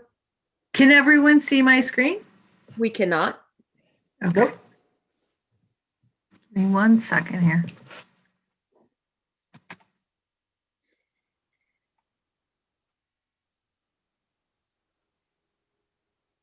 Michelle, I think I have that slideshow too, if you want me to bring it up. No, I think I have it. Thanks, Bill.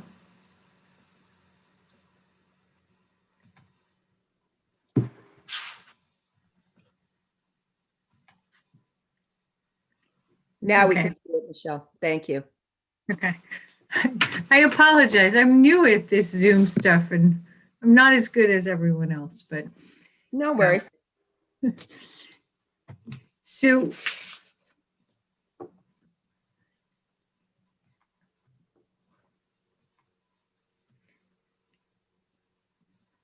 Michelle, is it possible for you to change it to the slideshow format just so that we see the picture? I think if you go to the top where it says slideshow, it's over to the right. Now to the left. It's right kind of above the word funds. Yep, there you go. It might help us see this a little bigger. I think it's just from the beginning, the one furthest over to the left. okay.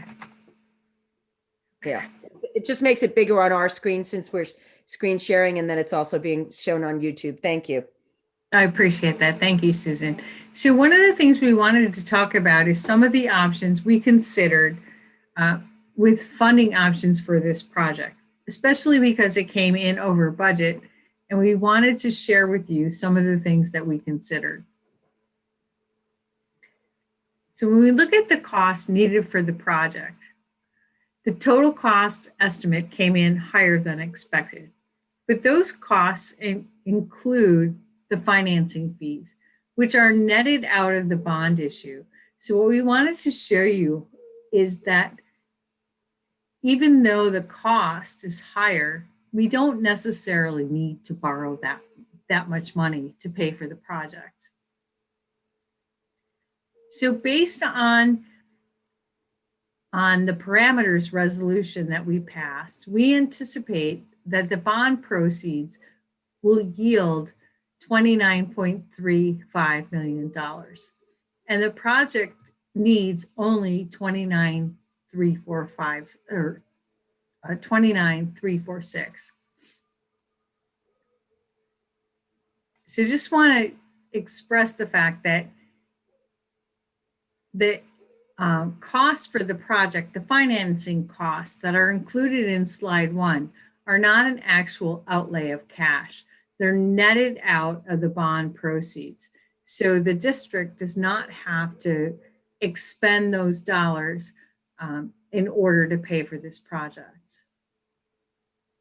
So when we look at the project, the net proceeds are 29,346. So in funding option 1, we looked at the ability to pay for some of the costs with the bleacher project, funds that we had already set aside, and Prevost turf replacement, and then possibly using ESSER grant funds. ESSER grant funds allow us to be able to use some of those grant funds to pay for things such as air replacement, things that are needed for air quality enhancement in our buildings. And so the enhancement in the pool area is easy to identify because it's an add alternate. This project also includes the air conditioning at in the gymnasium, which we would need to get some more information about, but we would also be able to use ESSER Grant 2 funds to pay for that. So we would be able to use fewer bond proceeds to pay for this project.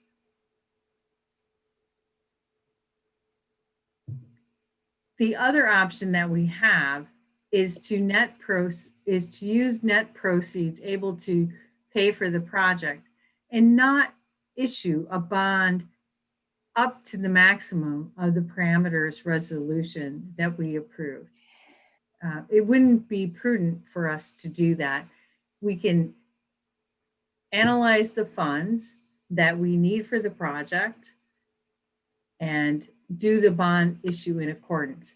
The important thing to remember with this is that all of these options include the fact that every single contingency will be used to pay for this project, whether it's soft costs or hard costs, and also the allowances.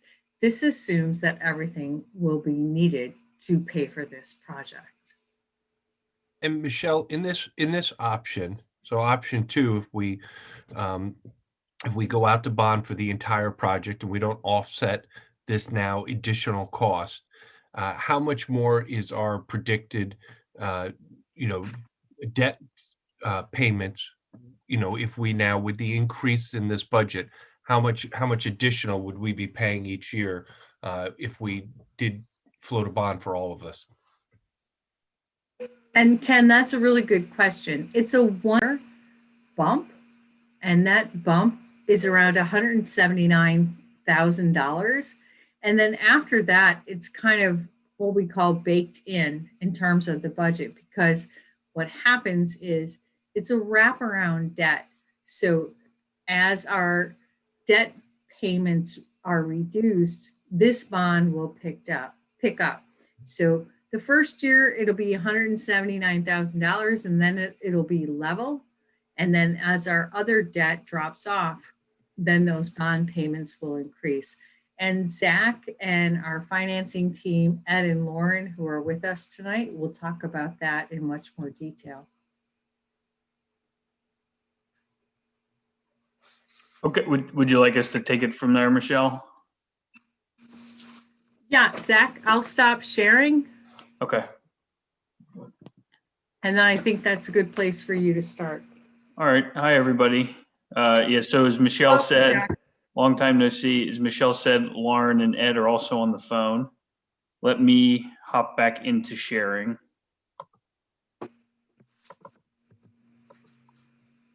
Okay, can everybody see that? Yes, thanks. Yeah, Susan, I only see you, so okay. So this is the handout. You've seen this a bunch of times now in the past, few months. I'm not going to go through all of this again. When I get to the main page, which is where Michelle just left off. The only thing I'll note, and I think we mentioned this a little bit, rates have been at all-time lows for basically a year now, but we have seen, kind of a slight uptick here in the last few weeks, really since President's Day. So they're still at all-time low levels. You know, when you look at the middle chart, you can see, you know, where we are currently was an all-time low a year ago. But, you know, they've started to move off of the historic low.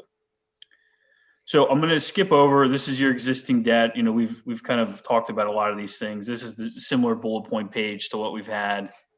This is the page that I think matters. And this is, you know, what Ken's question was and what Michelle just answered is what does this? Zach, I'm sorry to interrupt, just so that it's a little easier to read. Is there any way you can, even if you zoom in, whether you're looking at the top of this and then scroll down, just so that we can see it a little bit more easily? Thank you. Sure. Okay. So what we did was we have in the blue in column 1, that's what we've been talking about. That was borrowing $25 million. What are the payments going to be? You know, how's this going to look? Do we do level? Do we do wrap? And so, you know, we went through a process and we settled on what is shown in column 1, which was you're going to fund 25 million of projects over a 20-year wraparound structure. Okay. And as I scroll down here, the key to the wraparound structure was that it's going to take into account your existing debt in column 4. So you're going to have the minimal budget impact, which is shown in column 5. So about $940,000. And then as your existing debt pays off in column 4, this new bond is going to wrap around your existing debt. So the net effect was column 7. So your budget was going to go from column 4, where you're paying about $6,480,000 a year, to column 6, which shows you're paying about $7.4 million in your annual budget. Okay, so that's where we were. So fast forward, bids come in, bids are higher. So what we're showing you in the red column now is what happens if we use the full amount available in that resolution that we passed a few weeks ago, which is 27.5 million. That was the magic number. We borrow that full amount in today's market, and Lauren and Ed go sell bonds. What we're estimating is that based on the market today, we would be able to net the district 29,351,000. Now these numbers are all very specific. They're going to change based on the market rates, you know, when we do this, but that's approximately what we would get. So those numbers that you saw in Michelle's presentation were reflecting this. If we maxed out that resolution, we would be able to net the district somewhere around $29.3 million. Okay. So we can still fund, as we said, most of the project, if not all of the project, under the current debt resolution. So now the burning question that Ken mentioned is, well, what does that cost in the budget? And so what this page is meant to show you is column 7 shows the new payments. So instead of column 5, you're now going to have column 7 for your payment structure. So when you layer that on top of your existing debt, instead of paying $7,423,000 like we're showing you in column 6, you're going to be paying $7,605,000 in your budget every year going forward, like column 8 reflects. And the difference for borrowing that extra money, because bids came in high, is about $180,000 increase to your budgeted debt service.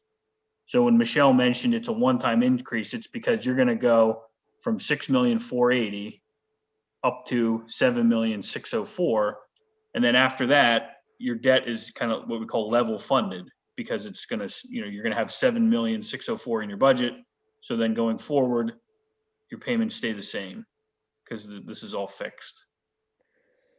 So that's the main takeaway, I think, is, you know, you can fund the whole project or just about all of it with the current resolution. That's number one. And then number two is you're going to increase what we are estimating to be your annual payment by about $180,000 for borrowing that extra $4+ million. Zach, could you just scroll down so we can see the bottom of that page? Yes. So there's the totals. Okay. How's that? That's great. Thank you. And so the total debt service obviously grows up because, one, you're borrowing an extra $4.3 million, right? And then you're going to pay interest on that extra $4.3 million. So when you compare the total in the blue, the $134 million, to the total in the red, you can see the total increase in the debt service over the 20-year life of this is about, a little over 6 million, 6.5. So the page, when we were looking at this last month, and the finance committee was looking at this last month, and we were comparing what our total cost would be for a level debt versus wraparound debt. These numbers are obviously increased, and some of these numbers reflect not only the fact that we're borrowing more, but also, is it also a little bit reflective of the slight uptick in rates right now? But we actually didn't change the interest rates in here. We had built in some interest rate conservativeness into the old numbers we were showing you. Okay. So we've eaten up that conservative, additional rate that we had built in, but we didn't update the numbers because if we did this today, we'd still come in kind of at or below this. Okay, great. Thank you. All right. So is that helpful for everyone to understand, what kind of the difference is? You're borrowing that extra 4.3 million, and it's gonna increase your debt service budget by the 180,000. I think that's the one sentence version of what all this means from the borrowing standpoint. And Lauren and Ed, if I missed something, feel free to jump in. I've just been talking. No, I think you're fine, Zach. Okay. Zach, you can probably. Yeah, you can stop sharing. I was going to say thank you, Zach. That's helpful. Sure. Thank you, Michelle. And so, Susan, I'll turn it over to you. Really, that is the two parts of the presentation we wanted to share tonight, and open it up now for board questions. And certainly, we can move back to just the bid aspect of it, or to the finance part of it.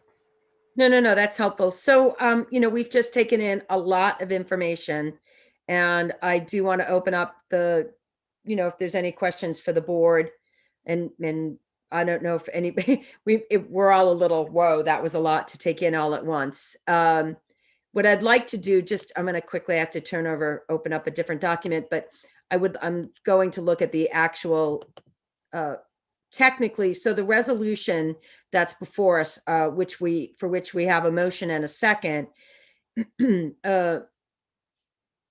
is this a roll call vote, or it's just a majority vote, Mr. Christofko? Or Ken, I don't know if either one of you, if this something that we need to do by roll call or majority? The vote that's where you're awarding the contracts. Yes. If you do that vote by roll call, that's better, because then you have a clear record in case there's ever a challenge down the road as to who voted for and against. Okay, so I just want to be clear that the motion for, which is on the table at this point for the board, just as we're speaking about it, is the 24 million, I think it's 382. It reflects the slide that Mr. Barron's showed us, where they took the base bids, which was the 24,561,000, and did some, what's the word I want to use here? Some adjustments or some alternates, and brought the number down just slightly to 24. Was it 382, Sarah? 386? It's 382. 24,382. 24,382. Okay, great. It might take us a couple of minutes to warm up here. So let me start off by saying thank you very much. I'm going to keep my comments short and sweet. The groundwork's been laid here really well for the last 3 years. These are needs that I've been talking about for 5 years. And I fully support the project.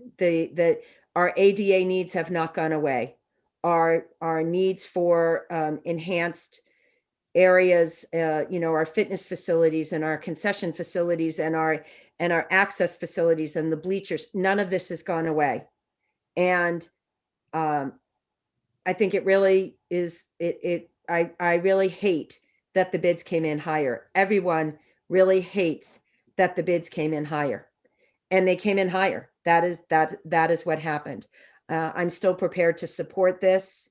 And, I'm hoping that we are going to see savings as we move through the process, through value engineering, I'm really, I've had enough experience with the financing team to know and to believe in good confidence that at the end of the day, we will spend less than they're even anticipating we'll spend from a financing end. And this is the right time to do this. And it's not because it's an easy time to do it. It's not because it's a convenient time to do it. The reason is that the right time to do the right thing is now. That's the reason.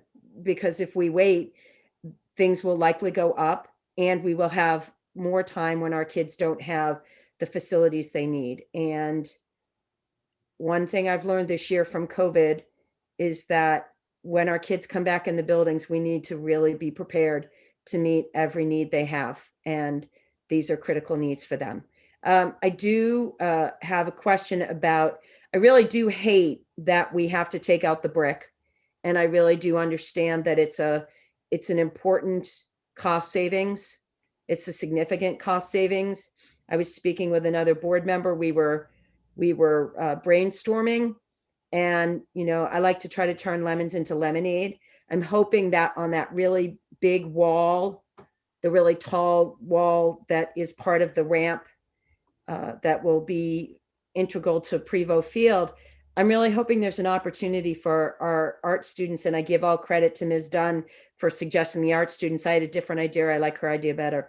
That maybe that can become a wall that our art students are able to create something really beautiful, and have them be, down the road, have that be a really beautiful wall of their incredible artwork, rather than a big wall of gray. But I do understand the reason that we're doing that.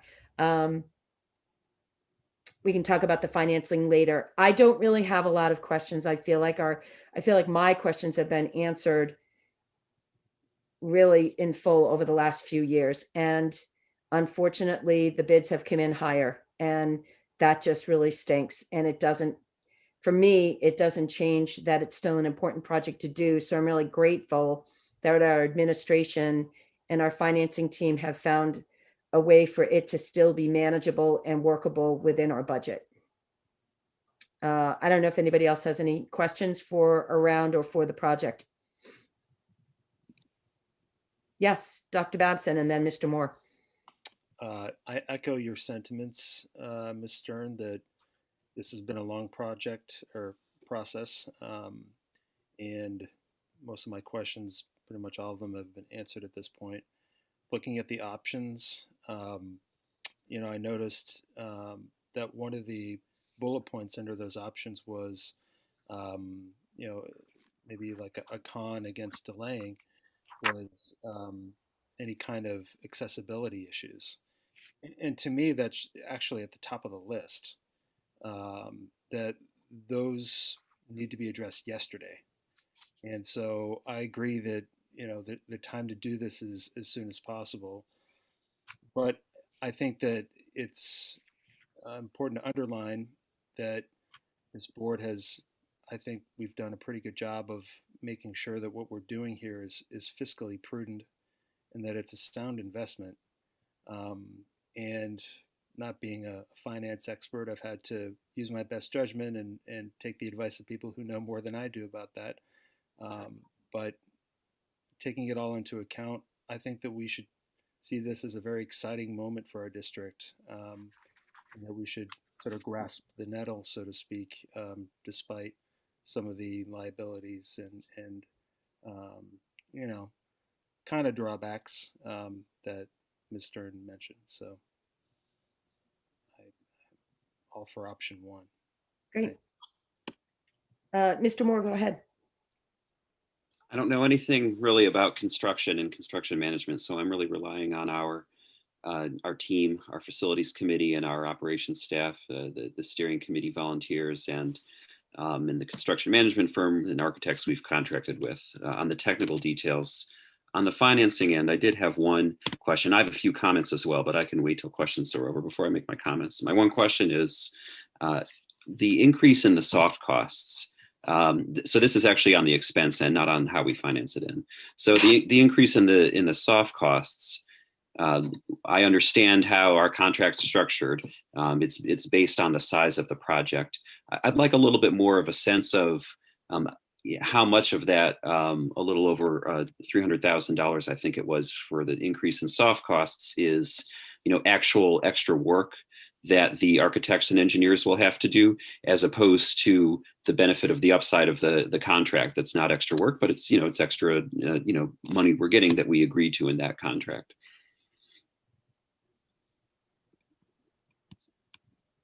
Steve's coming on while he is coming on here too. I mean, and it's a good call. It's a good question.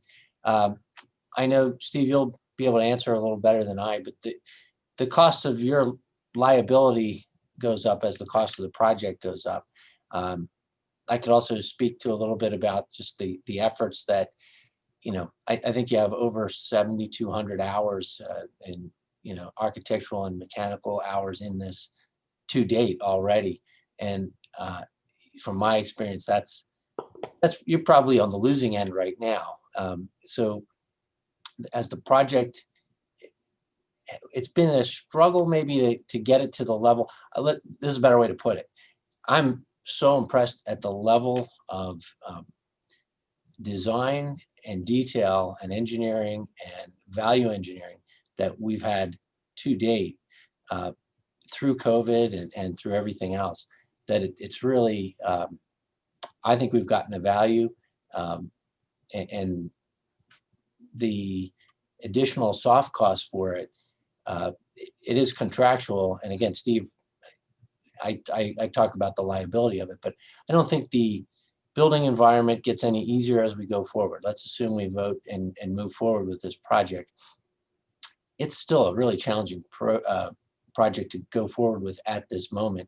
And so those challenges I would anticipate would be met in the same manner that we've seen from this team to date. And that's a long way of saying I think their efforts are going to be as challenging going forward through construction as they have been getting to construction document delivery. And so I think we're going to still see a value there for what might amount to, in the overall cost of the project, maybe a little over 1%. I don't know if that really answers it, but I was buying some time while Steve turned his camera on. No, thanks, Bill. You did hit on a couple of points there. It's actually not the number you referenced, Mr. Moore, in terms of a little over 300,000. It's actually less than that, because the delta between the estimates and the bids does not include the amount of allowance funds, for example.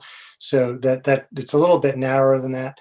And your question is a good one. It's a natural one, I think. It's actually very difficult to answer. And the reason for that is this lump sum of that reconciliation, if you will, between the two numbers and the percentage thereof, is we're looking at this as a snapshot in time. That's not a lump sum that's all being paid out now and reflective of effort, to date. There's 18 months more of this project ahead of us. So right now, as I sit here, I have no idea how much of that will be spent versus what won't. I can tell you, by the nature of this project, any project like this, that is entirely dependent on a lot of existing conditions, many things which aren't visible until walls are opened up. I do expect to be using those funds. As Bill said, they're a very small percentage of the overall project, but it's a very significant sum of money to us. That is myself, the design team, the engineers, because it is the difference between us being able to do our job and not, and running out of money. And we're obligated professionally to provide the district with a level of service regardless. So if that delta doesn't turn out to be enough over the next 18 months, it's not going to matter to you. You're going to get the same amount of service from us. And so it's a very difficult question to answer because I don't know how much of that's going to be expended. I would say that the same.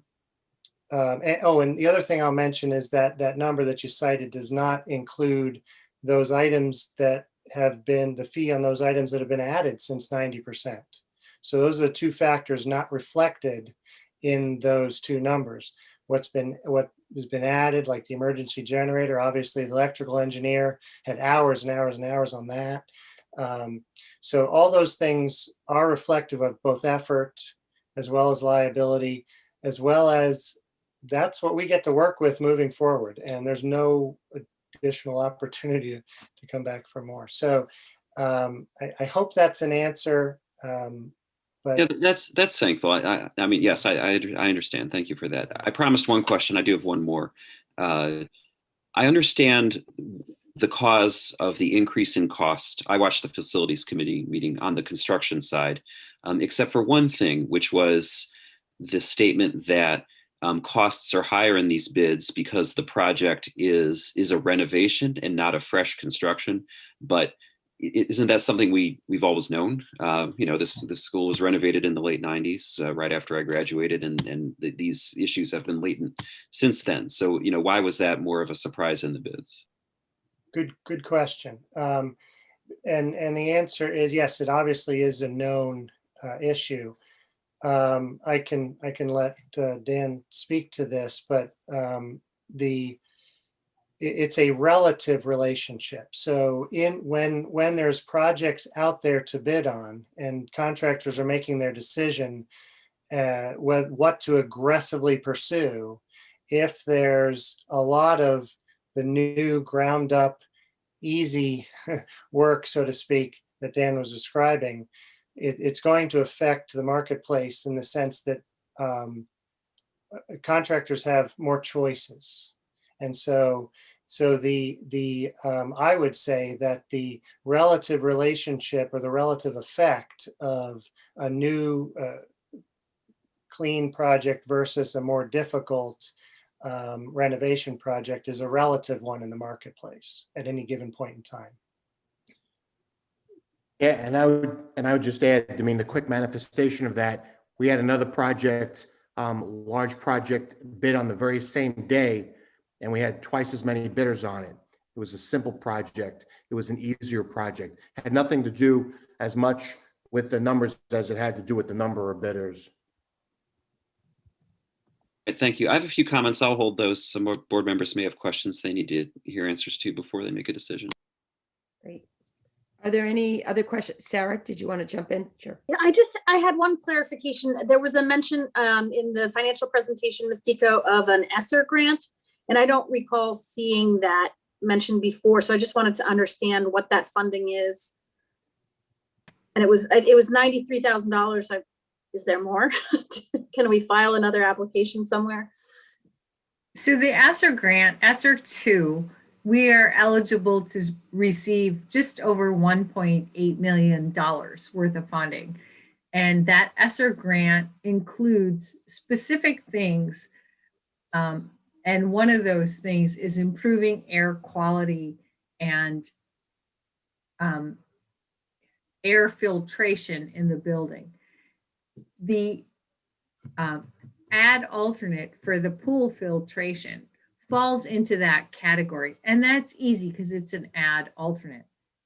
The other thing that would fall into that category of things we could pay for through the ESSER grant is the air conditioning in the gymnasium, which we do not have currently.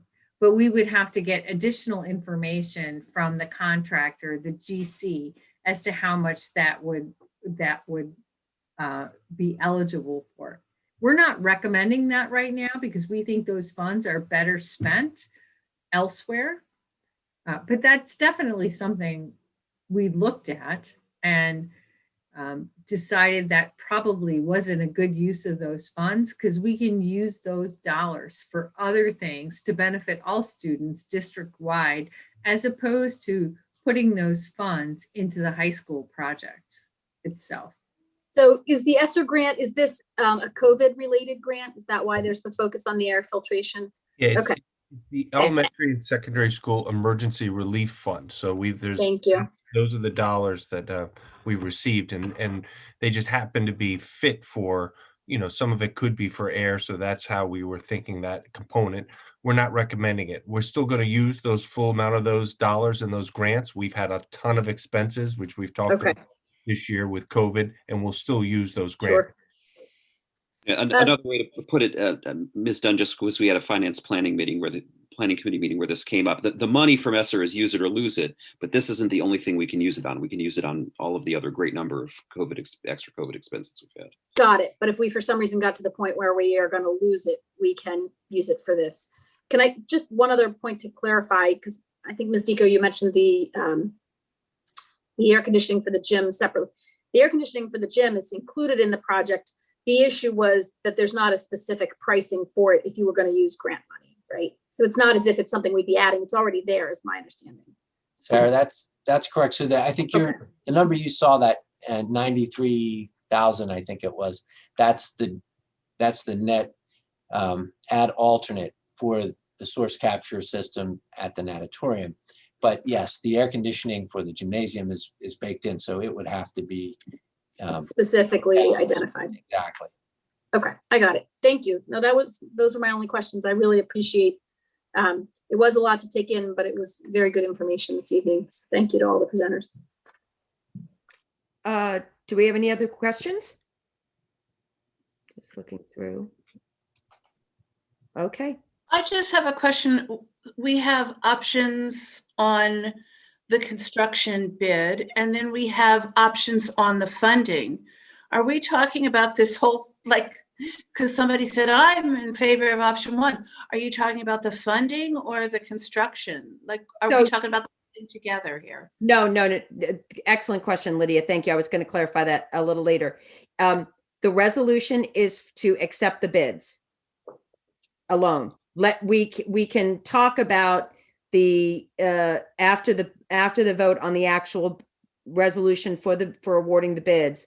We can talk for a few minutes about the funding, which technically we've already addressed through our parameters resolution that we passed a few weeks ago. So it's not. We're being given some attractive options tonight that I haven't seen before. It's not. I understand that. Yeah. It'll be a cleaner conversation if we talk about that after the vote on the actual awarding of the bids. All righty. And so this is just questions about the presentation? Well, questions about, I don't know if people have questions or comments that they'd like to make. We have a motion on the floor. We've had a presentation. We've had a lot of information. I didn't know if there were board members who had questions or, comments that they wanted to make before their vote. That's all. Mrs. Goldman has a question. She's politely been waving her. No, I understand that. I see that. Lydia, so you don't have questions then, Lydia, or comment or anything? I don't have questions. I have a comments, but go ahead, Amy. Oh, okay. First of all, just quick thanks for everything that's gone into this and all the people who've spent an incredible amount of time doing this. I made notes of some of the words that were mentioned tonight about equity, accessibility, wellness, all of this. It's all in keeping and very consistent, I think, with what our focus is as a district and a board and administration and a community. So I'm really excited that we're at the point where we are today with this project. My question, it's funny what you mentioned, Mrs. Stern, about the bricks, because one of the things that I made a little note here, I'm all for saving money where we can, but I'm stuck on page 6 of the Prevost retaining wall. And one of the things I remember from the very beginning, as we saw initial sketches of this, speaking of inclusion, was how this renovated campus was really going to have a strong visual connection to our primary building.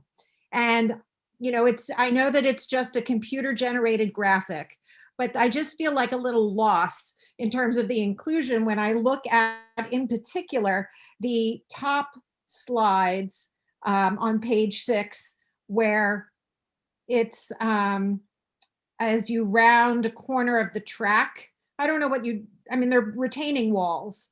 I guess they're called the retaining walls. I'm not 100% sure if they're the only retaining walls, but I'm just wondering, I like the idea of student art, but there was something about the brick that I think really spoke to inclusion for me. It really fleshed out the connection between this new property and the original building. So I don't know if there's a way to, revisit that in a way that wouldn't be going back to what the original price was, but is there any way, what my hope was is that there's some way to forge that connection again, maybe not to the extent that it originally was, but I just, there of all places, the removal of the brick really jumped out at me. I will be honest, I felt the same way.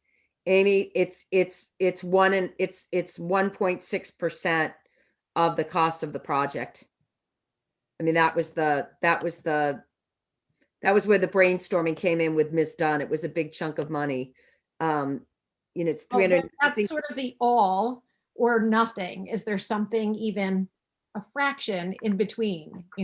I don't know if, with all due respect to the architect, I don't know if there's another layer of designer within the network of experts we have looking at this that would take another look and say, ooh, we could sort of make that connection for a fraction of the cost, but I just put it out there as a question.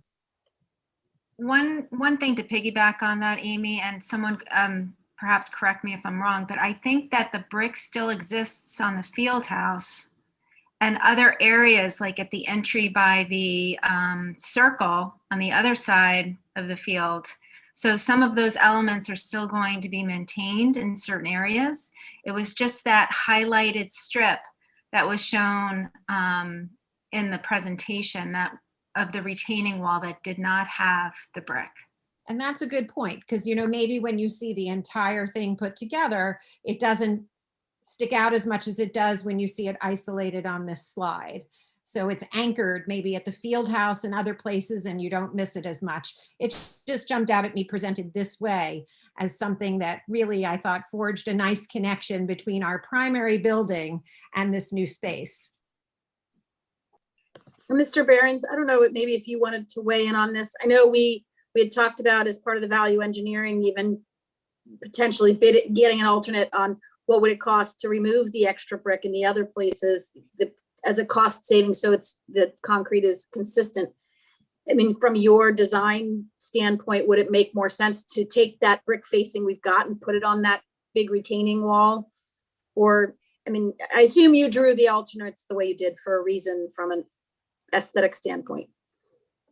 Sure. Yeah. The approach that we took on it was any walls that were connected to the building, whether it was the freestanding field house or the area by the gate, if you will, on the southern end, or the tennis courts, or those walls behind the bleachers at Prevo. So any walls that came in contact with the building remain brick. So the only ones that are taking on the concrete aesthetic are ones that are freestanding within the landscape. So that's the design intent.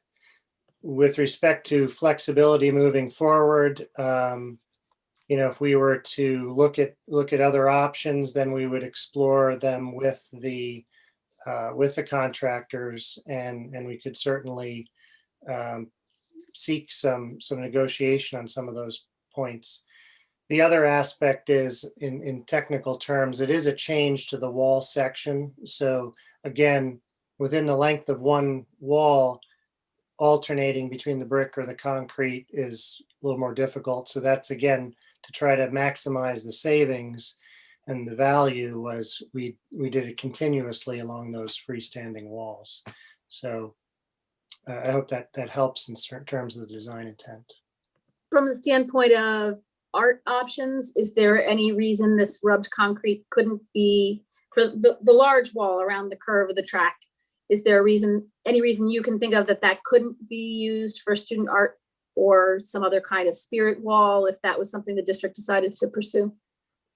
No, the quick answer, it would require different treatment or application of a coating to the wall, but I don't think any of that is a break the bank kind of scenario or something along those lines.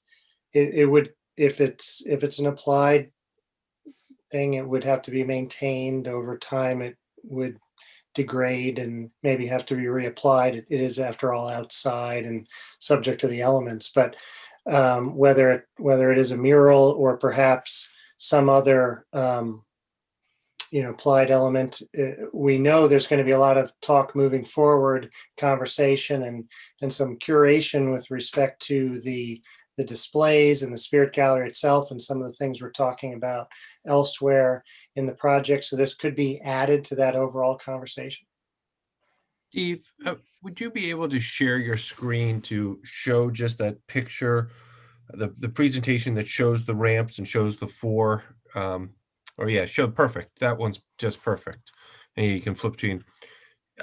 If we wanted to, and stop me if I start thinking out loud, my thinking out loud always gets us into problems, but I will think out loud for a moment based on, I've had a couple of board members ask this question since our meeting last week about the brick. If we wanted to add brick to just the lower level of that ramp, so not the larger wall, but look at the lower level where the ramps that are going down to the track level or to the bleachers. If you wanted to add brick facing to that, we would have to ask the contractor for a price, and then we would have to decide to pay. We would have to pay for that ourselves out of our, we'd fund that outside of the bond. Is that accurate? And would there still be time to have that discussion down the road? Yes. With respect to the time and discussions with the contractor, yeah, there's certainly time to do that.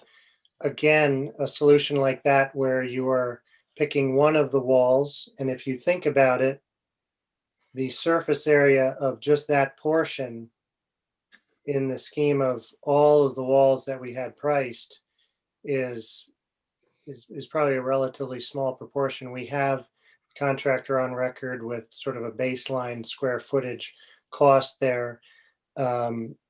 Not necessarily contractually something we can hold them to, obviously, but it does give us a baseline of negotiation to pursue something like that with them.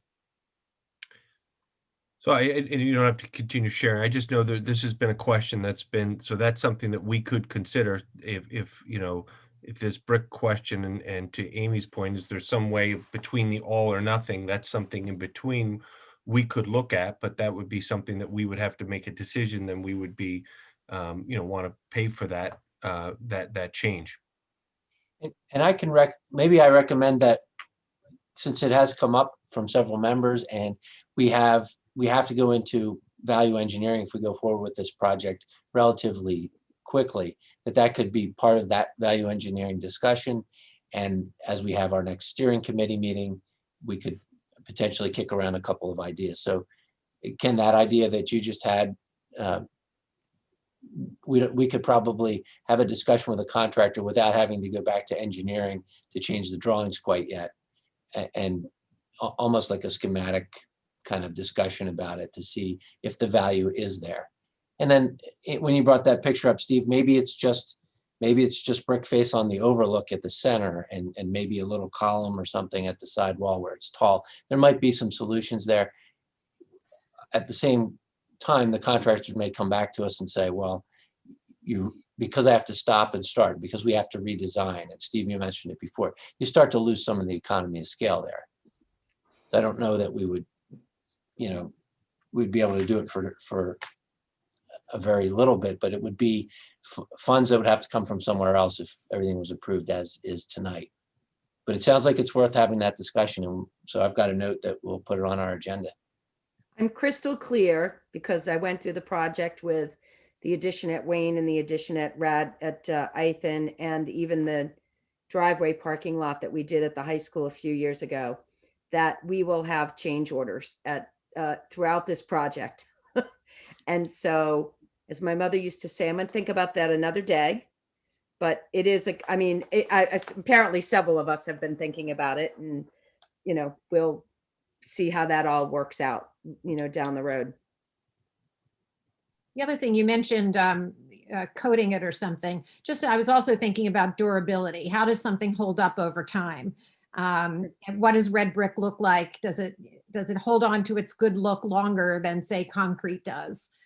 I may not, but that was also something I was thinking about as we look down the road at how this incredible structure is going to hold up. Yep.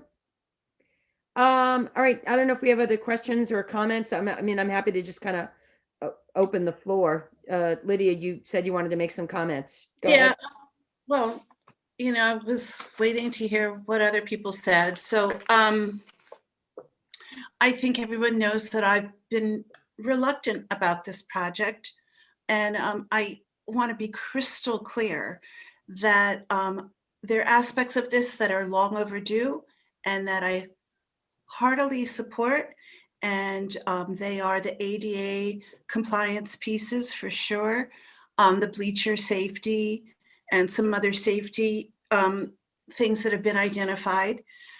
I have said all along that I, in my opinion, believe some of this, and it is maybe a matter of opinion, but some of these things I feel were bundled into this that are, obviously beneficial to our programming, but not necessary, such as maybe the 3 extra classrooms, the new concession area, maybe the extent of the weight room. And the whole thing's been rolled together from the beginning. So it's been very hard to, sort of take parts of it. It's like, well, we need to do this while we're looking at the whole facility. So having said all that, I am keenly aware that not a single member of the public has come forward to talk about the cost of this project. And one of my major concerns was the cost of this project. And then seeing that it went up another, 20% last week. I am very aware, and I'm going to just say this, not a single person has come forward to say, oh, that's a lot of money. We're under an Act 1 environment. We've got to balance all of our needs. So, having said that, it would be my preference to go with the option 1 in financing, which saves us, I think, $3 million or $4 million in interest costs. It would also be my preference not to wrap this and save another $5 million in interest costs. But I see no way to do the ADA things and the critical safety things the way this has been packaged without doing all of this. So I am going to vote in favor of this resolution tonight. Okay. Bradley, go ahead. I'm sorry. Sure. So I think the part of the presentation that really drives it home for me and may have impacted a lot of other people is, there was a discussion Ms. Sampson was having about principles of inclusive design, and how this project fits into that context. What is just, what is equitable, what is inclusive, how do we serve all of our students and everyone in our community? I mean, if there's any reason I'm here, that's it. And so that's what I think this project is about. And I know I've asked some tough questions along the way, but ultimately that is why I support this, and why I support it at this scope. It's not just about, compliance. It's about inclusive and equitable design that's integrated with our campus and welcoming to all. So I really value and understand how we've ended up at this scope and scale.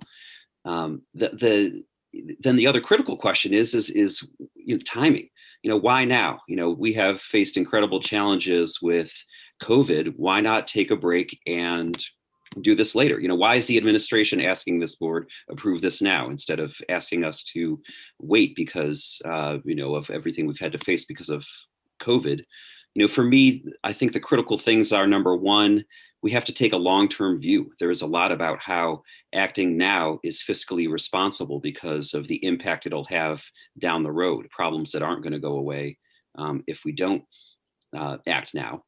But the equity piece is even more persuasive for me on why to act now. When we have an opportunity to make a difference for equity and inclusion, we should seize that opportunity. Sometimes we're confronted with hard truths about how the way things are in Radnor is not equitable and inclusive of all. And when we learn about that and when that happens, I think we have a duty to act, even if there's arguments in favor of the status quo. So that's what does it for me and why I support doing this now and not waiting. I did want to comment on something I did hear in one of in the board comments, and the comments to the board, the public comment, asking for this to be a 9-0 vote. I think there's a lot of power and symbolism in a 9-0 vote, but I think there's also a lot of value in dissenting viewpoints and diverse viewpoints. So I think any board member who feels like they have reasons they support some aspects of this, but not others, or support a different time frame, I think that's completely appropriate. I've been on the outside looking in on some 8-1 votes and some 7-2 votes, and that can be uncomfortable, but I think that's a place that we should be willing to live, even if it is uncomfortable. And in good faith, we can have different philosophies about the right way to proceed. So, there's nothing wrong with dissenting if that's what happens. And the last thing I'll say is, as a thank you to the steering committee and commenters and other supporters for this project, if this passes, which it sounds like it will, thank you for all of your hard work. And I have a favor. This dovetails, I think, with something Ms. Solomon was saying. We're not done when this is approved. And the members of the steering committee who've already volunteered so much of their time can choose to continue to volunteer their time to really be ambassadors, because even though this project has been well publicized, there will be those who hear about this decision and come back and have a lot of questions about it. And it's okay if people have questions about it. And we need to continue to answer those questions. And that's a team effort from everyone here. And so thank you in advance for those of you who will continue to advocate for how we got to this point and why we're making this decision moving forward. All righty. I don't think that could be any more eloquently said. So let's see. At this time, I'm going to call a roll call for the resolution that has a motion and a second. I'm just going to read the beginning of it. The details of it are publicly posted on board docs. Whereas the Board of School Directors of the Radnor Township School District has received and reviewed competitive bids after due public notice requesting same for the Radnor High School additions and renovations project. And whereas the district has engaged in a full and careful review of all bid submittals and investigation of the qualifications of possible low bidders.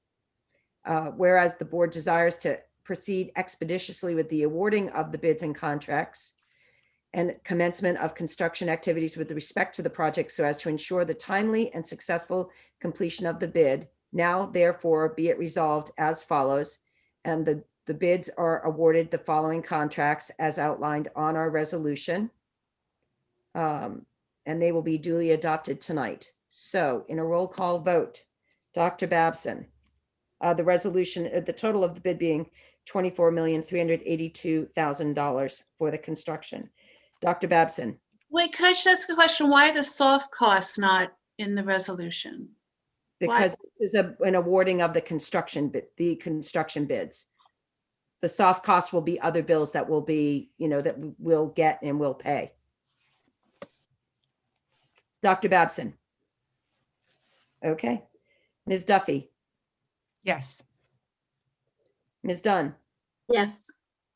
Ms. Goldman. Yes. Mr. Jubileer. Aye. Ms. Monahan. Aye. Mr. Moore.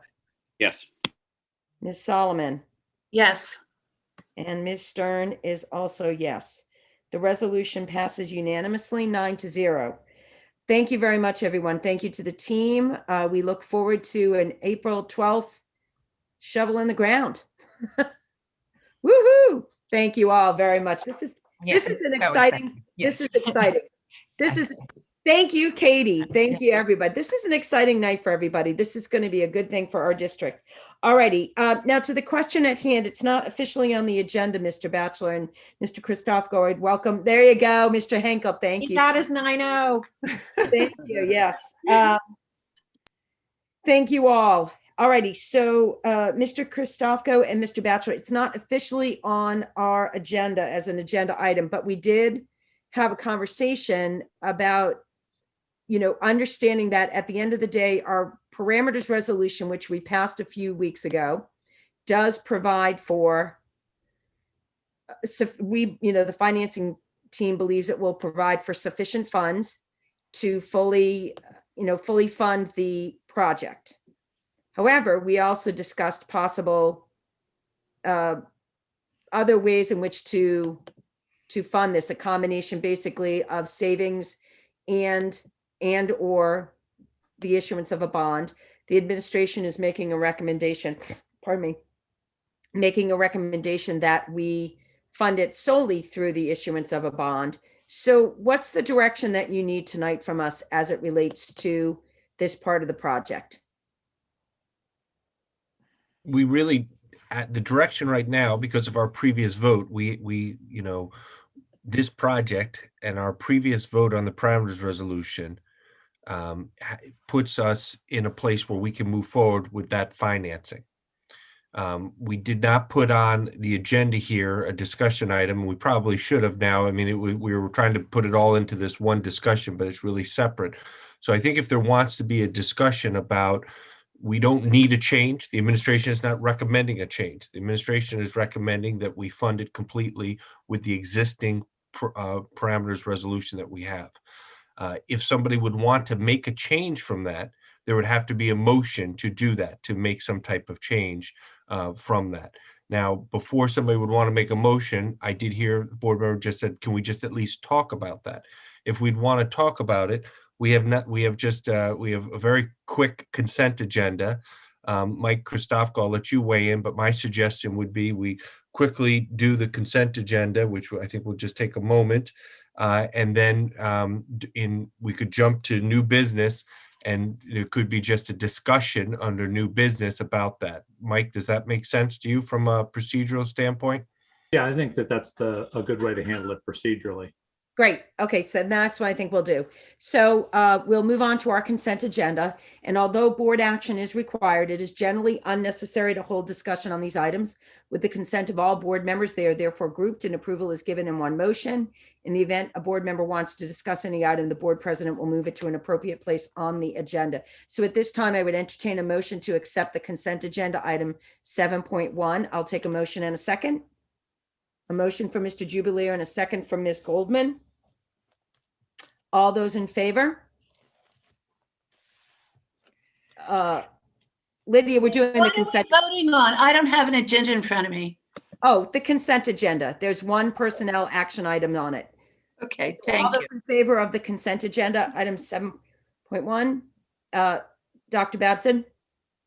Oh, and the motion passes 9-0. Great. All righty, super. So now, just go back to my agenda. Oops. We will now move into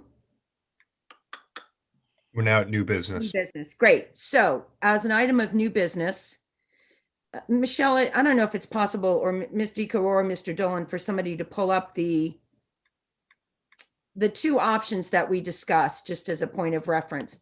So as it stands right now, we have the sufficient funds will be gained through the issuance of the bond with the parameters that we had to, they believe that we will yield, 29 million, I think $350,000.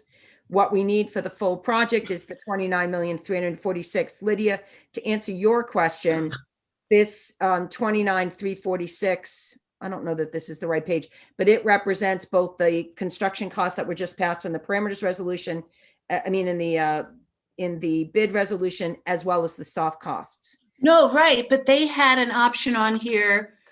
This we page. were only paying 27 million and it included the soft costs as well.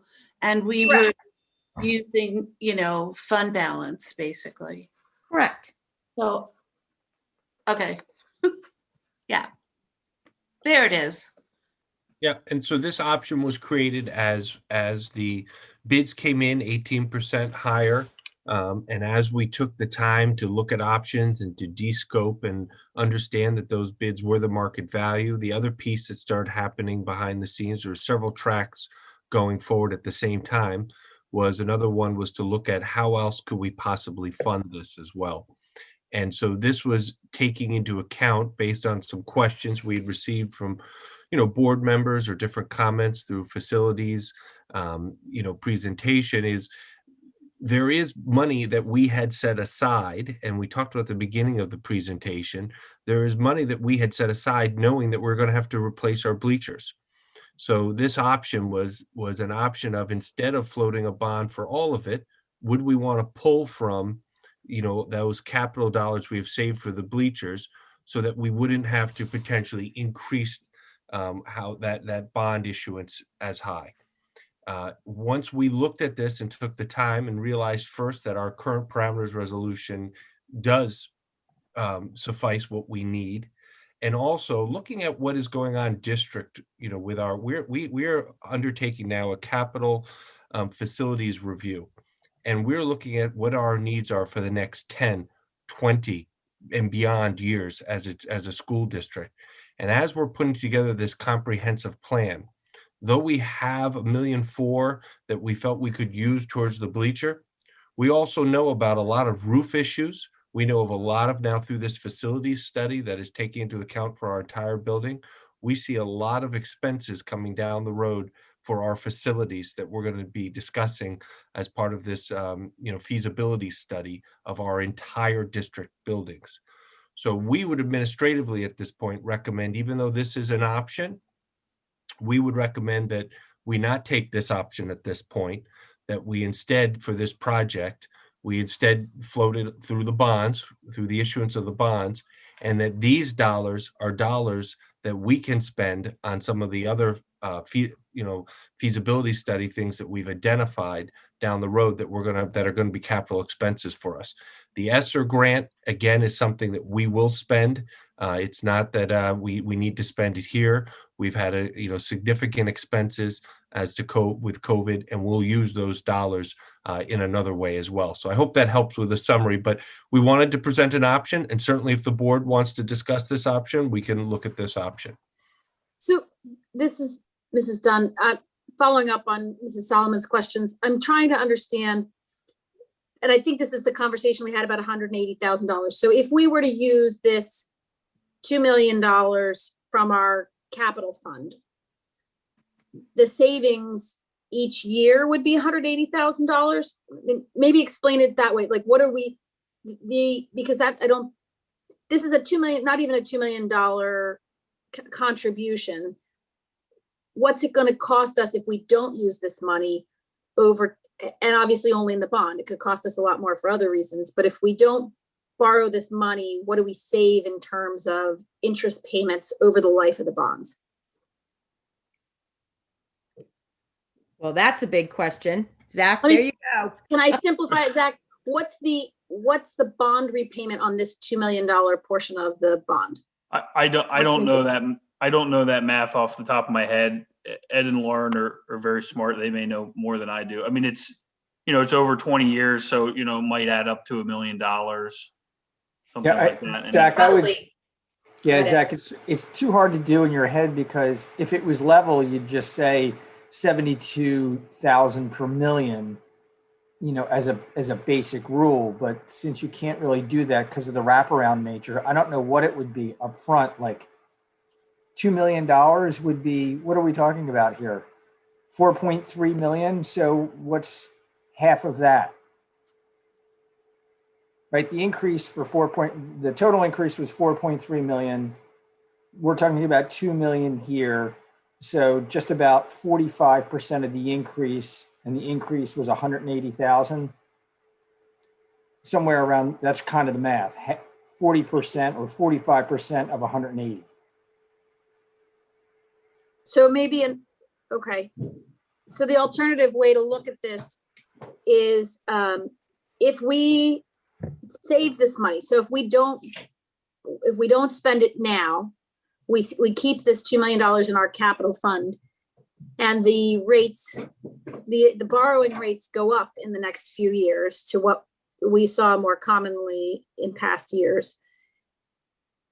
Do you, from a financial standpoint, think it's more prudent for us to be saving this money because we know we have significant pending expenses for capital improvements within the district? I would say in a lower interest rate environment, it would always be my suggestion, to the extent you can, to hold on to your cash, understanding that in a low interest rate environment, your investment rates are not what you've been used to earning over the past several years. But when money's cheap and you know you have future expenditures, it would be my recommendation, at least, to borrow what you can now and hope that then you can use that cash for other improvements, in the next several years. And a reminder, and I know Susan always hits on this, that there's a call date on these. So to the extent, and I can't say this is common in PA school district world, but to the extent we get to the call date and you still have money left over, you can always pay off some of the debt early as well, as another option. And that's what we've done the last couple of years, right? We've had a couple of refinancing. Yeah, we've refinanced, but I'm saying you could refinance it and you could throw $2 million at it to pay off some of the loan as well. I think that will be the most unlikely scenario of all. It is unlikely, yeah, but it's an option. Right. I don't know if you want to undo the screen sharing. I'm not sure who's sharing the screen right now. I think it's maybe Bill Dolan. Thank you. So yes, Amy, and then Bradley. So I just would like some help reconciling two numbers, if I could. The bond proceeds are supposed to generate 29,346,064, and the budgeted project cost is 29,721,064, which is like an extra $400,000. Are we going to be okay with the parameters resolution and what it's going to generate in order to cover that, or am I looking at not the right two numbers? No, I think, again, these are estimated numbers. So if you tell us to move forward, we'll be locking in rates, 10 days from now, I think is the plan. We'll be subject to the market as far as what we can generate. So to the extent that we would fall short of being able to fund the full project, you may have to use some amount of cash in order to bridge the gap, if there is a gap. Okay, I just wanted to make sure, because that was, that's about a $400,000 difference. Right. And I just don't want us to forget, we've actually may need to use cash to close that gap, unless I was missing something. No, you're correct. And, and if rates are great and we can fund more than you need, obviously we'll back down the size of the borrowing to fund the appropriate amount that we need for the project. Okay. So Zach, could you just point out the fact that these bonds are projected to sell above par value, so that will generate more bond proceeds than we anticipate with the parameters resolution. Right. And I think that was kind of Amy's point, was that the parameters resolution is for 27.5 million, but based on the current market, Lauren and Ed expect buyers to pay you more than 100 cents on a dollar for the bonds.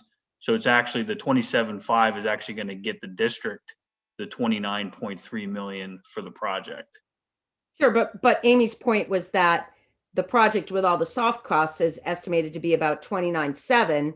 So there's going to be a few $100,000 of a gap that, unless you're able to even yield even more than the 29.3, that will likely, and if every soft cost comes in, right where the facilities team has estimated, we're going to have about $300,000 or $400,000 of a gap that we would have to use fund balance to cover. That was Amy's point. Yep. And so Amy, to your point, yes, you were exactly correct how you saw that. Thank you. Mr. Moore? Yes, what did it for me, and the reason I had a preview of this, like as I mentioned, is we had a finance committee planning meeting where this came up. If we were operating in a vacuum, the idea of use some of that fund balance, which for shorthand had been considered bleacher fund balance in the capital reserve fund, would make sense. But the impending other capital needs that we have, and how that looks with having to borrow for those later, yeah, having this as cash in the capital reserve to pay for that in a higher interest rate environment, that's a big deal, or it could be a big deal. We'll see what happens. The other piece of this, and Mr. Batchelor, you can correct me if I'm wrong, and Mrs. Solomon, you probably won't like this point. This project could also get much more expensive than budgeted. We could find unexploded munitions under the retaining wall at the high school or something. So, if that happens and we've borrowed to pay for this project as budgeted, and surprises happen, having that cash on hand is helpful for that. Is that part of the context in which the recommendation comes from, Mr. Batch? Mr. Moore, are you admitting to some type of senior prank you participated in as a student in Radnor right now? The only senior prank I did is I made several hundred paper cranes and I hid them in the classroom of a teacher who wouldn't let me make paper cranes in class. Well, we'll keep our eyes out for the cranes as well. But yes, there are. Your point is well taken. There could be other things that are unforeseen as well that we're going to need to be prepared for. We do also still have a contingency built into that project. So there is still some money. Hopefully we wouldn't hit that total. There's still the 1.6 million in contingent funds.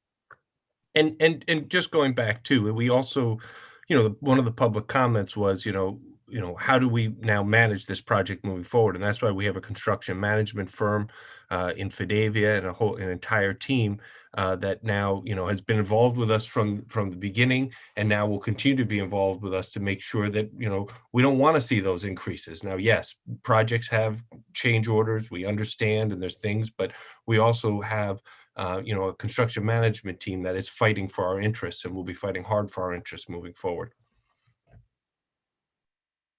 Yeah, so I'm not sure if other board members have questions about this issue. What I will say is that kind of implicit in the recommendation that the Finance Committee made a few weeks ago, to say that we talked and vetted and really rigorously considered all of these various options, even up to planning meetings about could we be using fund balance as part of this. I've come around to right now, as low as money is to borrow, I still stand by this is the right thing to do. I do think that we'll be having other conversations about using, some fund balance for facilities needs. And